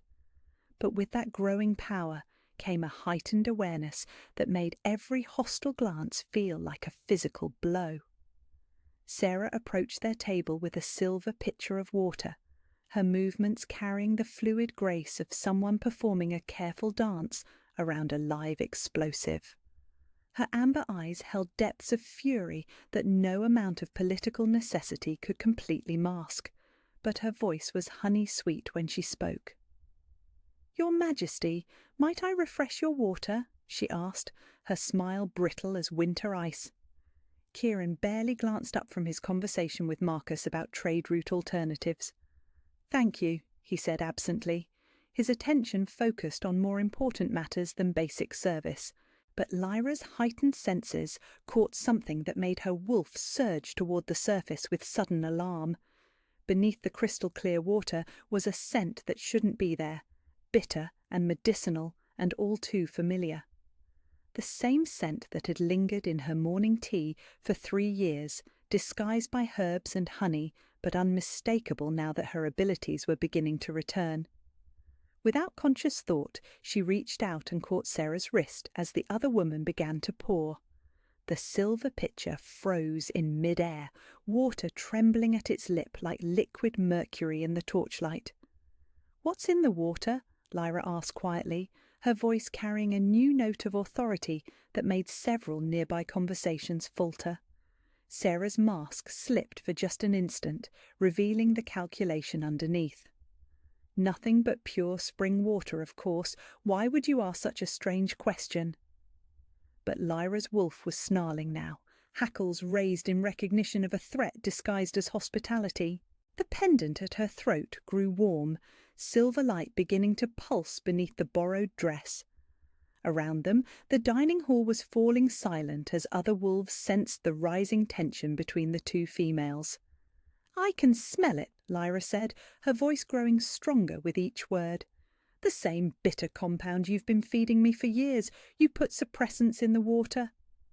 The accusation hung in the air like a challenge thrown down before witnesses. Sarah's face cycled through surprise, calculation, and finally desperate defiance as she realized her gambit had failed.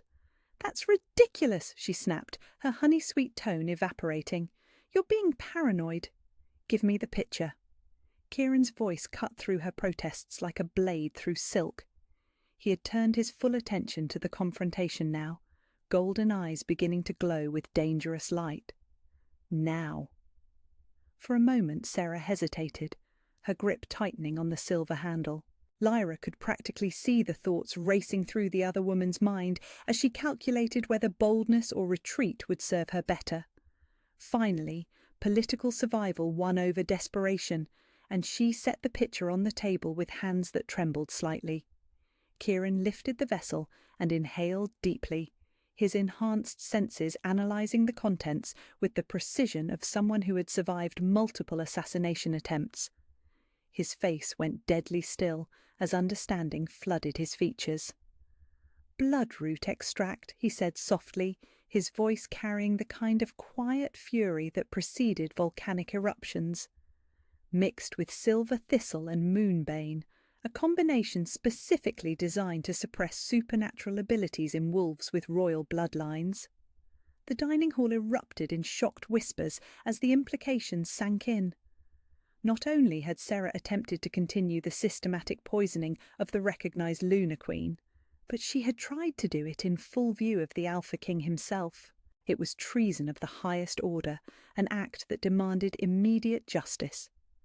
"You tried to drug my mate," Kieran continued, rising from his chair with predatory grace. "In my presence, at my own table. Do you have any concept of how many laws you've just broken?" Sarah's composure finally cracked completely, her carefully constructed mask of innocence dissolving into naked desperation. "She doesn't deserve this. She's nobody, nothing, a broken Omega who can't even shift properly. You're throwing away the Alliance's future for someone who carries the bloodline you've been trying to eliminate for 18 years, Kieran interrupted, his voice dropping to a whisper that somehow filled the entire hall. "Someone whose parents were murdered by the same conspiracy that placed her here to be slowly poisoned to death." The words hit like lightning, illuminating connections that had been hidden in shadow for nearly 2 decades. Lyra felt the truth settling in her bones with the weight of destiny finally acknowledged. This hadn't been random cruelty or petty jealousy. This had been a deliberate campaign to prevent the fulfillment of ancient prophecies. "The Nightfall bloodline was supposed to die out," Sarah snarled, her facade of respectability finally abandoned.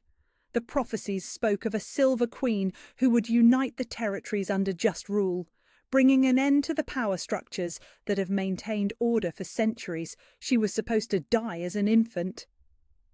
But she didn't. Morgana's voice carried from the edge of the dining hall, where the pack elder had been observing in silence. Despite your family's best efforts, despite the murder of her parents and the systematic suppression of her abilities, prophecy has a way of fulfilling itself. Sarah whirled toward the old woman, her amber eyes blazing with decades of concealed hatred. You should have let us finish it. You should have let the child die quietly instead of hiding her among us like a cancer, waiting to destroy everything we've built.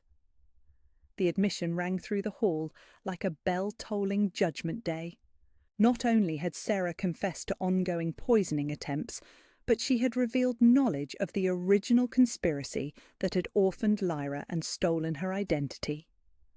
Kieran's wolf surged to the surface, golden light blazing in his eyes as royal authority manifested in its rawest form. You admit to being part of a conspiracy to murder the rightful heir to the Nightfall throne. You admit to 18 years of systematic abuse designed to prevent her from claiming her birthright. You admit to treason against the crown itself. I admit to protecting the natural order, Sarah shot back, her voice rising to a shriek that echoed off the stone walls. She's an aberration, a mistake that should have been corrected years ago. The Packs don't need another royal bloodline disrupting the balance we've maintained. But even as she spoke, Lyra was rising from her chair, power flowing through her veins like liquid starlight. The pendant at her throat blazed with silver fire, and the royal markings began to appear on her skin like living tattoos that shifted and danced in the torchlight. Her wolf pressed closer to the surface than it had been in years, no longer muffled by artificial suppressants. The balance you maintained, Lyra said, her voice carrying new harmonics that seemed to resonate in the very stones of the hall, was built on lies and murder and the systematic oppression of those deemed inconvenient to your vision of order. Silver light began to emanate from her skin, growing brighter with each word as her suppressed abilities fought their way to the surface. Around the dining hall, every wolf present felt the pull of royal bloodline magic, an authority that transcended pack hierarchies and spoke to something deeper than politics. But prophecy doesn't care about your convenience, she continued, her pale green eyes beginning to glow with their own inner light. And justice doesn't wait for permission to be served. Sarah backed away from the rising power, her face pale with terror as she finally understood what she had tried so desperately to prevent.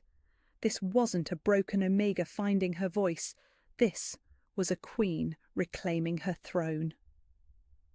The Lunar Queen has awakened, Morgana announced to the stunned assembly, her ancient voice carrying the weight of fulfilled prophecy. The bloodline endures, the silver crown finds its rightful bearer. As if responding to the elder's words, a crown of silver light appeared around Lyra's head, visible to every wolf in the hall. It was not a physical object, but a manifestation of royal power that had been sleeping for 18 years, finally free to claim its place in the world. Kieran moved to her side, his own power rising to complement hers as the mate bond flared between them like a bridge of golden fire. Together they stood as the prophecies had foretold, the Shadow King and the Silver Queen united at last. Sarah Blackthorn, Kieran's voice carried the finality of absolute judgment.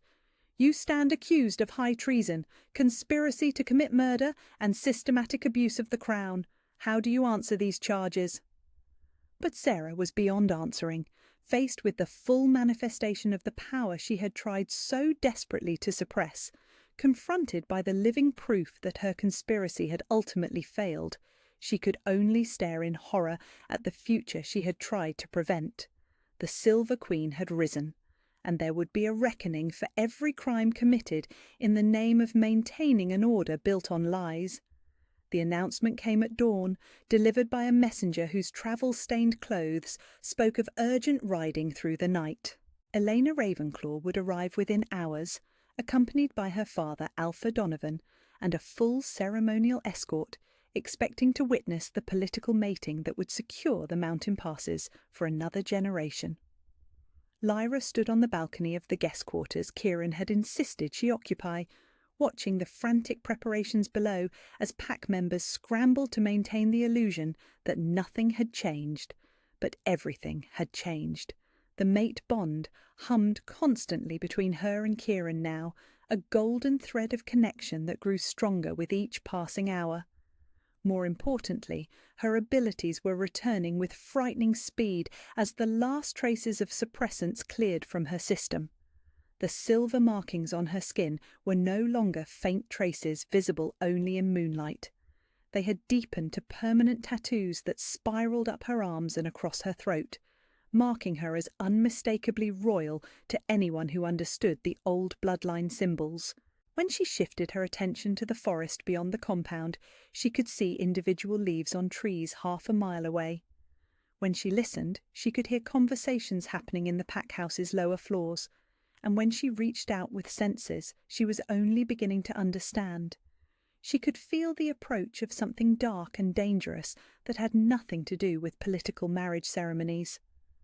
"They're coming from the south," she murmured, though she couldn't have explained how she knew. Not just the Ravenclaw delegation, something else, something that doesn't want Eleanor's marriage to proceed as planned. Kieran's arms encircled her from behind, his warmth chasing away the chill that had nothing to do with morning air. Through their bond, she felt his wolf's protective instincts surge in response to the tension in her voice. "What do you sense?" he asked quietly, his breath warm against her ear. "Hunters!" she whispered, the word emerging from some deep well of inherited knowledge. "Professional killers moving through pack territory with silver weapons and wolfsbane arrows. They're not here for Elena." The implication hung between them like a sword waiting to fall. The conspiracy that had murdered her parents and hidden her identity for 18 years wasn't content to let events unfold naturally. Faced with the emergence of the Silver Queen they had tried so desperately to prevent, they were taking direct action to eliminate the threat. How many? Kieran's voice had taken on the tactical edge of someone who had commanded armies in territorial wars. Lyra closed her eyes, extending her supernatural senses further into the forest. The ability felt as natural as breathing, now that the chemical barriers were gone. Her royal bloodline gifts flowering like plants in sunlight after years of being buried in darkness. 12, she said with certainty. Moving in 3 groups of 4, coordinated timing to arrive during the ceremony when attention will be focused elsewhere. They have insider knowledge of pack routines and security patterns. Which meant someone within the pack was still working with the conspiracy, still feeding information to those who wanted her dead. The betrayal cut deep, but not as deeply as it would have a week ago. She was no longer the broken Omega who expected nothing but cruelty from the world around her. "We should warn Marcus," Kieran said, but Lyra shook her head. "We don't know who we can trust. Sarah's confession revealed a conspiracy, but not all its members. Whoever helped the hunters plan this attack is still hidden among us." As if summoned by her words, Sarah herself appeared in the courtyard below, flanked by 2 pack guards but moving with the careful dignity of someone determined to maintain appearances despite facing treason charges. She had requested a final meeting with the visiting delegation, ostensibly to smooth the transition and explain the changed circumstances. But Lyra's enhanced senses caught something that made her wolf snarl with recognition. The same bitter scent that had clung to the poisoned water, now emanating from Sarah's clothes like perfume, designed to mask more dangerous odours.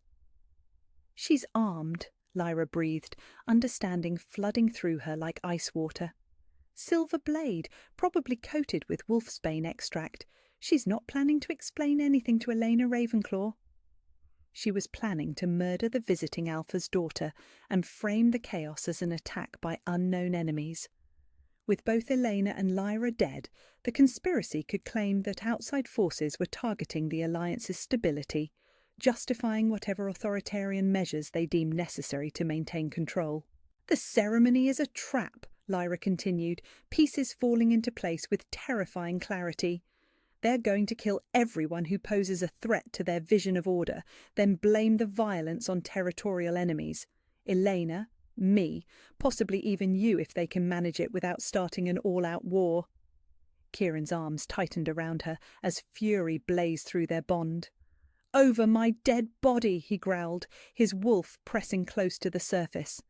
But even as he spoke, the sound of approaching hoofbeats echoed from the main road. The Ravenclaw delegation was arriving right on schedule, riding into what they believed was a formal political ceremony, but what was actually an elaborately planned massacre. "I have to warn them," Lyra said, turning in Kieran's embrace. "Elena doesn't deserve to die for the convenience of conspiracy." "We'll warn them together," he corrected firmly. "You're not facing this alone." But before either of them could move, arrows began falling like deadly rain across the compound's main courtyard. Not the crude wooden shafts used in pack training, but professional military projectiles tipped with silver and trailing the acrid smoke of wolfsbane poison. The attack had begun early.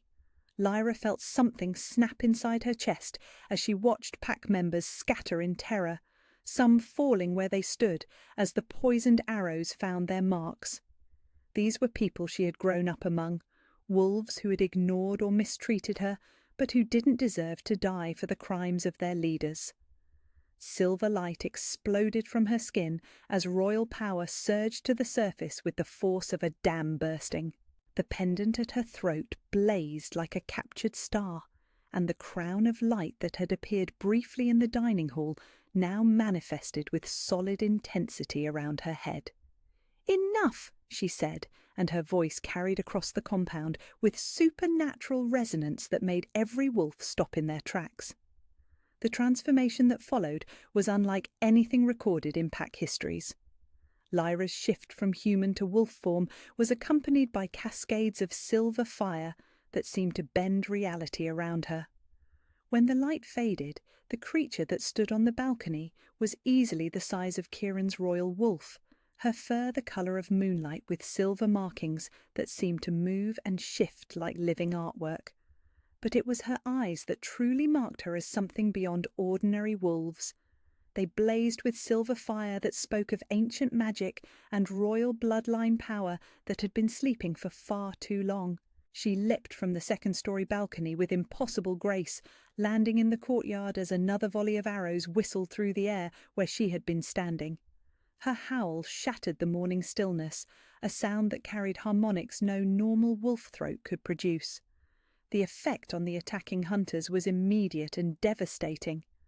The wolfsbane-tipped arrows that should have been their advantage against supernatural opponents began to smoke and dissolve in mid-air, neutralized by the sheer intensity of royal bloodline magic. Their silver weapons, designed to cause maximum damage to werewolf physiology, lost their lethal edge when faced with a bloodline that predated such vulnerabilities. Kieran's own transformation followed seconds later, his massive black wolf appearing beside her with predatory grace that spoke of battles won and territories conquered. Together they moved through the chaos like forces of nature, the Shadow King and the Silver Queen finally united in purpose. The hunters had expected to face a broken Omega and her politically motivated protector. What they encountered instead was the full manifestation of everything the ancient prophecies had promised. Royal power awakened, destined mates united, and justice finally given form. As the last of the attackers fell to Lyra's newfound abilities, she stood among the settling dust and debris, her silver fur gleaming in the morning sunlight. Around the compound, pack members emerged from shelter to stare in awe at the transformed Omega who had just saved their lives. The girl who had spent 3 years scrubbing floors and mucking stalls was gone forever. In her place stood the Lunar Queen the prophecies had foretold, terrible in her beauty and absolute in her power. And this was only the beginning of her awakening. The Great Hall had never hosted an assembly quite like this one. Every member of the pack crowded into the stone chamber, their faces reflecting mixtures of awe, fear, and desperate curiosity as they waited to witness something that would reshape their understanding of power itself. At the centre of the hall stood Lyra, no longer hiding in shadows or hunched over menial tasks, but radiating the kind of presence that made ancient bloodlines sing in recognition.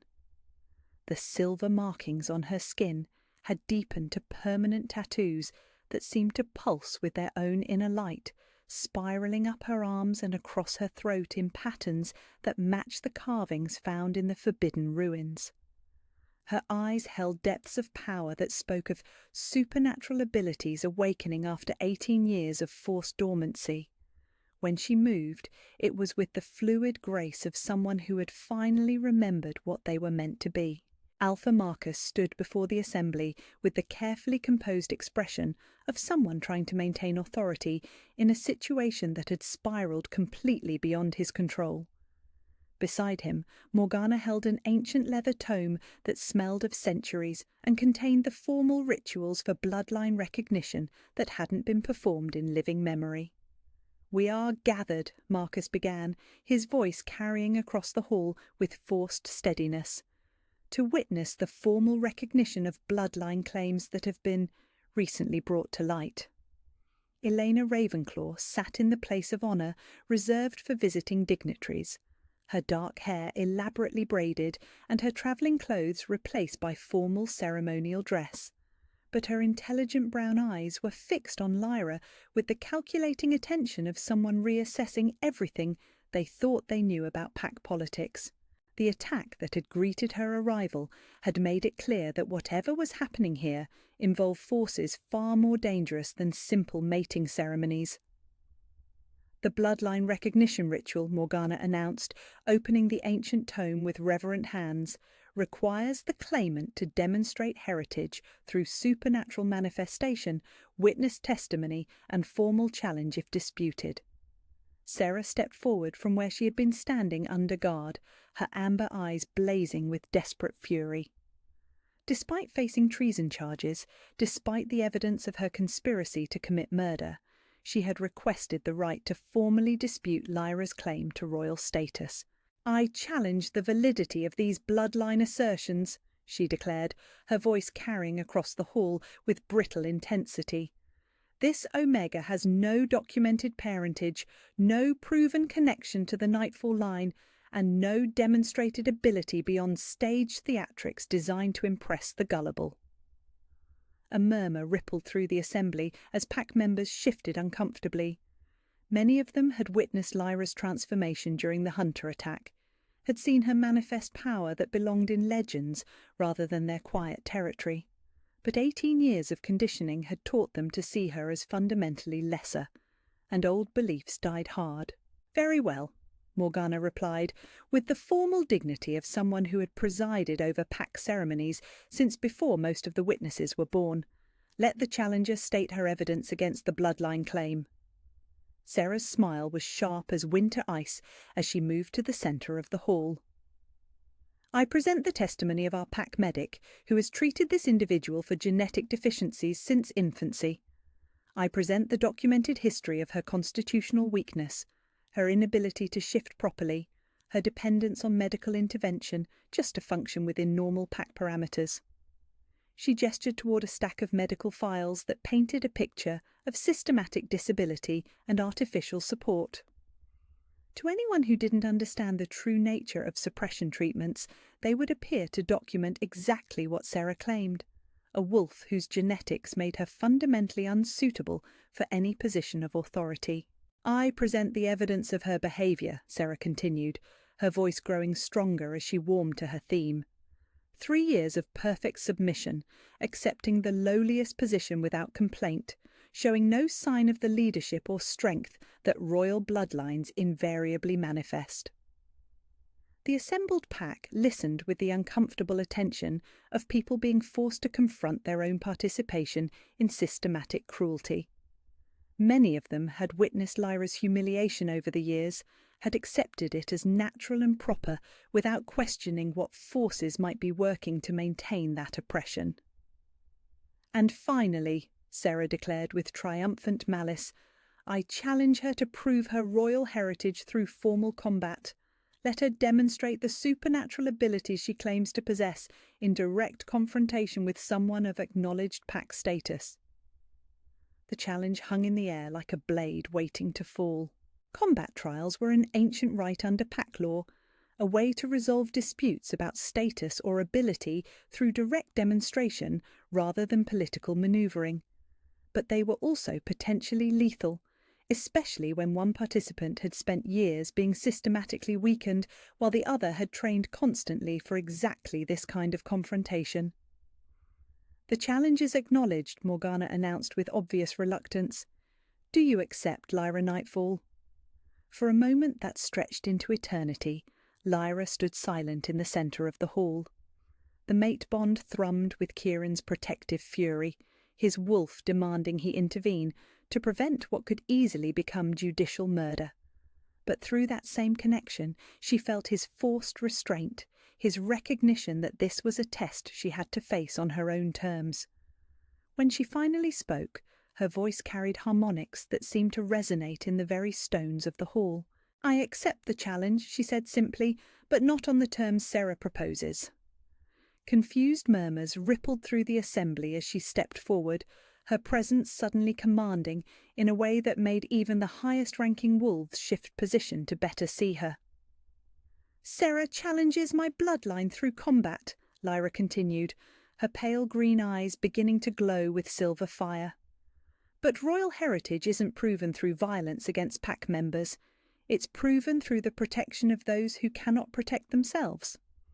She gestured toward the medical files Sarah had presented as evidence. "These documents tell a story, but not the one my challenger intended. They document 18 years of systematic poisoning, designed to suppress abilities that posed a threat to those who preferred the current power structure."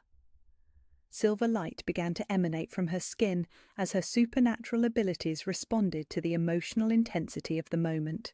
Around the hall, every wolf present felt the pull of royal bloodline magic, an authority that transcended pack hierarchies and spoke to something deeper than politics.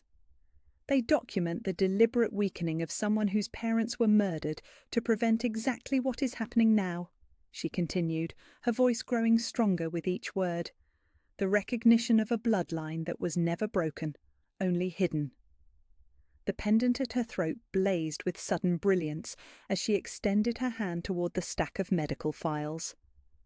Silver fire engulfed the documents, revealing hidden layers of information that had been concealed beneath official diagnoses. "Bloodline suppression protocols," she announced as the hidden text became visible to the assembled witnesses. "Detailed instructions for keeping a royal heir weak enough to control, signed by members of a conspiracy that extends far beyond this pack."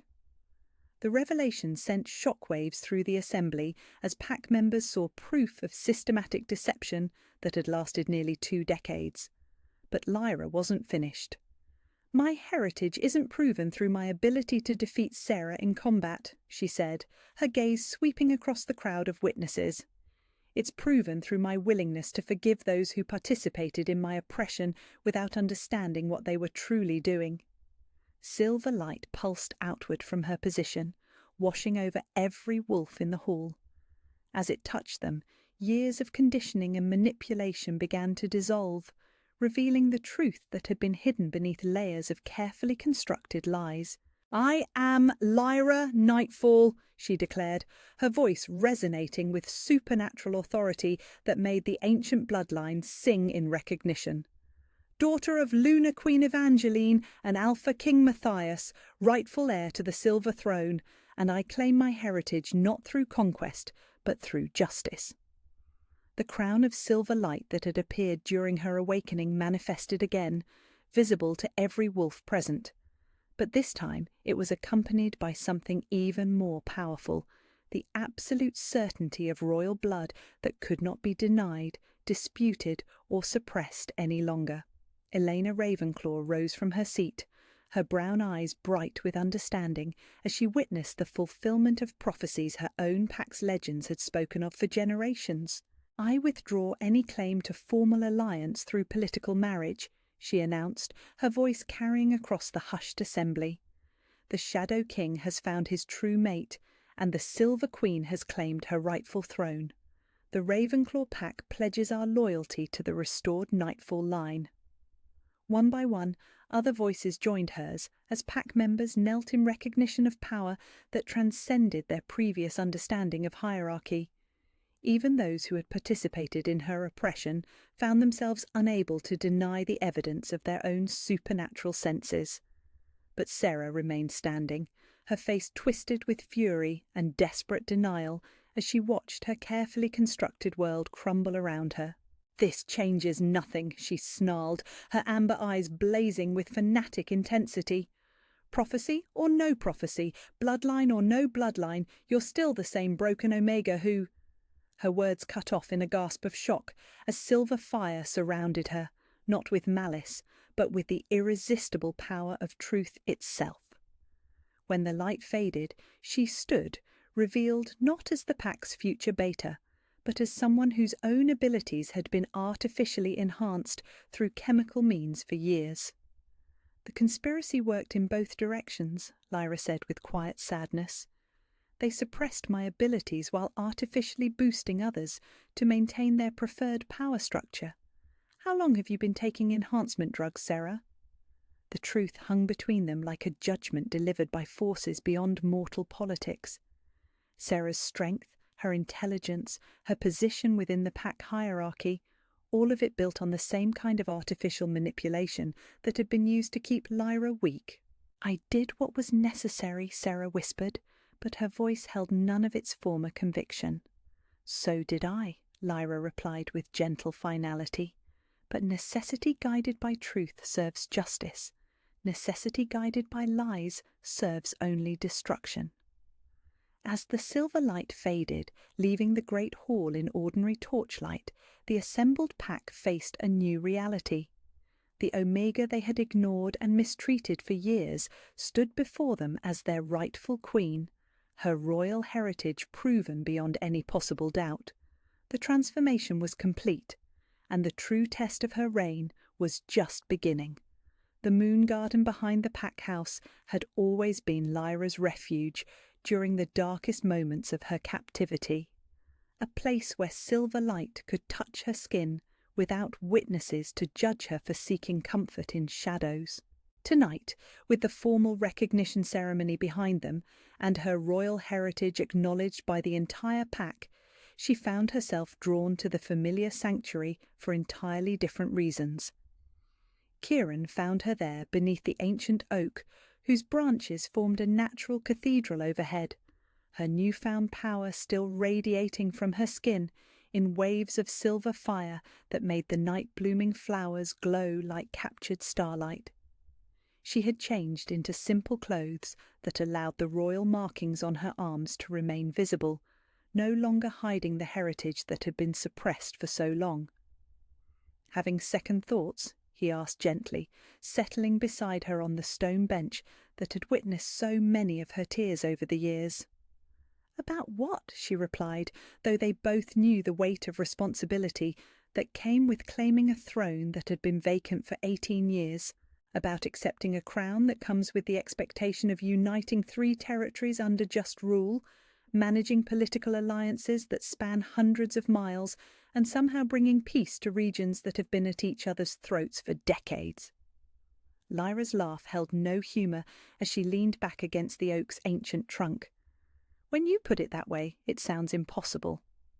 "Most worthwhile things do," Kieran replied, his golden eyes reflecting the silver light that seemed to follow her everywhere now. "The question is whether you're ready to try anyway." Through their mate bond, she felt his absolute faith in her abilities, his unwavering conviction that she was exactly what their world needed, even if she couldn't see it herself yet. But beneath that confidence lurked something darker, a shadow of worry that made her stomach clench with sudden understanding. "You're going to war," she said quietly, the knowledge arriving through supernatural senses that were still learning their own limits. "The southeastern territories are mobilizing against the Alliance, and you're planning to meet them in battle before they can reach the civilian populations." Kieran's silence was answer enough. The mate bond carried his tactical assessments, his grim calculations of casualties and strategic necessities that came with wearing a crown built on the responsibility to protect those who couldn't protect themselves. "How long?" she asked. "The advance scouts will reach our borders within the week. We'll intercept them 3 days' march from here, assuming weather conditions hold." 3 days. After 18 years of believing she was worthless, after finally finding her mate and discovering her true identity, she would have 3 days before watching him ride off to a battle that might take him away forever. "I could come with you," she said, though even as the words left her mouth, she knew what his response would be. "You could," Kieran agreed carefully, his diplomatic tone not quite masking the protective fury that blazed through their bond. "But the Alliance needs its Lunar Queen here, establishing the foundations of just rule while her mate handles the military necessities that come with protecting their vision." It was logical, practical, and absolutely infuriating. After years of being powerless to affect anything beyond the cleanliness of kitchen floors, she was being asked to step into a role that would determine the fate of thousands, while the person she loved most walked into mortal danger on her behalf. "I spent 18 years believing I was nothing," she said, silver light beginning to pulse from her skin as emotion overwhelmed careful control. "Then I spent 3 days learning I was everything. Now you want me to watch you leave for a war that exists because I claimed my birthright?" "I want you to trust that some battles require different kinds of courage," Kieran replied, his voice gentle but implacable. "The southeastern territories aren't rebelling because you claimed your throne. They're rebelling because your existence threatens every corrupt system of power they've built their authority on." He stood and moved to kneel before her bench, taking her hands in his with the careful reverence of someone handling something infinitely precious. They know that a Lunar Queen who rose from oppression will never tolerate the systematic abuse of those beneath her station. They know that a ruler who understands what it means to be powerless will restructure every law to protect the vulnerable. They're not fighting you, Lyra. They're fighting the justice you represent. The truth of his words settled in her chest with the weight of destiny acknowledged. But it didn't make the prospect of separation any easier to bear. Through their bond, she felt the depth of his own reluctance, his desperate wish that there was any other way to handle the threat bearing down on them. "What if you don't come back?" she whispered, voicing the fear that had been growing in her heart since the moment she understood what was coming. Kieran's smile was soft and sad and absolutely certain. "Then you'll rule without me, and you'll be magnificent at it." The prophecies didn't speak of a Silver Queen who needed her Shadow King to be complete. They spoke of partners who were each powerful enough to stand alone, but chose to build something greater together. Silver tears tracked down her cheeks as she leaned forward to rest her forehead against his. "I don't want to be magnificent alone." "You won't be alone," he murmured against her lips. "Every wolf in the Alliance will serve you as they serve me. Elena Ravenclaw has already pledged her pack's loyalty. The Mountain Territories respect strength, and you've proven yours beyond any doubt. And if that's not enough, if the political pressures become too much, if I make mistakes that cost lives, then you'll learn from those mistakes and become the ruler our people need," Kieran replied with unwavering conviction. "Because that's what queens do. They carry burdens no one else can bear, make decisions no one else can make, and somehow find the strength to protect everyone who depends on them." The mate bond flared between them as he spoke, carrying not just his love, but his absolute faith in her abilities. Through that connection, she glimpsed herself as he saw her, not the broken Omega who had scrubbed floors for 3 years, but the Silver Queen who had forgiven her tormentors and claimed her throne through justice rather than vengeance. 3 days, she said finally, accepting the reality she couldn't change. 3 days, he agreed. And then a lifetime of building the kind of world where no child grows up believing they're worthless because of circumstances beyond their control. As they sat together in the moon garden, surrounded by flowers that bloomed in silver light and shadows that held no fear, Lyra felt something shift in her chest. Not the mate bond, which hummed constantly between them now, but something deeper. The final transformation from victim to queen. From someone who accepted whatever fate handed her to someone who would fight to shape the world according to her vision of justice. "When you come back," she said, her voice carrying new harmonics of authority and determination, "you'll find an alliance that's stronger than when you left it, a kingdom built on the foundation of protecting those who can't protect themselves." "When I come back," Kieran corrected gently, and she heard the promise beneath the words. "Because I will come back, Lyra. I have too much to live for now to let anything keep me away." The silver light that emanated from her skin grew brighter, pulsing in rhythm with the mate bond that connected them across whatever distance might separate them. No matter what battles lay ahead, no matter what challenges awaited them both, this connection would endure. She was no longer the girl who had believed herself worthless. She was the Lunar Queen who would reshape the world in the name of justice, and she would be ready when her Shadow King returned to claim his place beside her throne.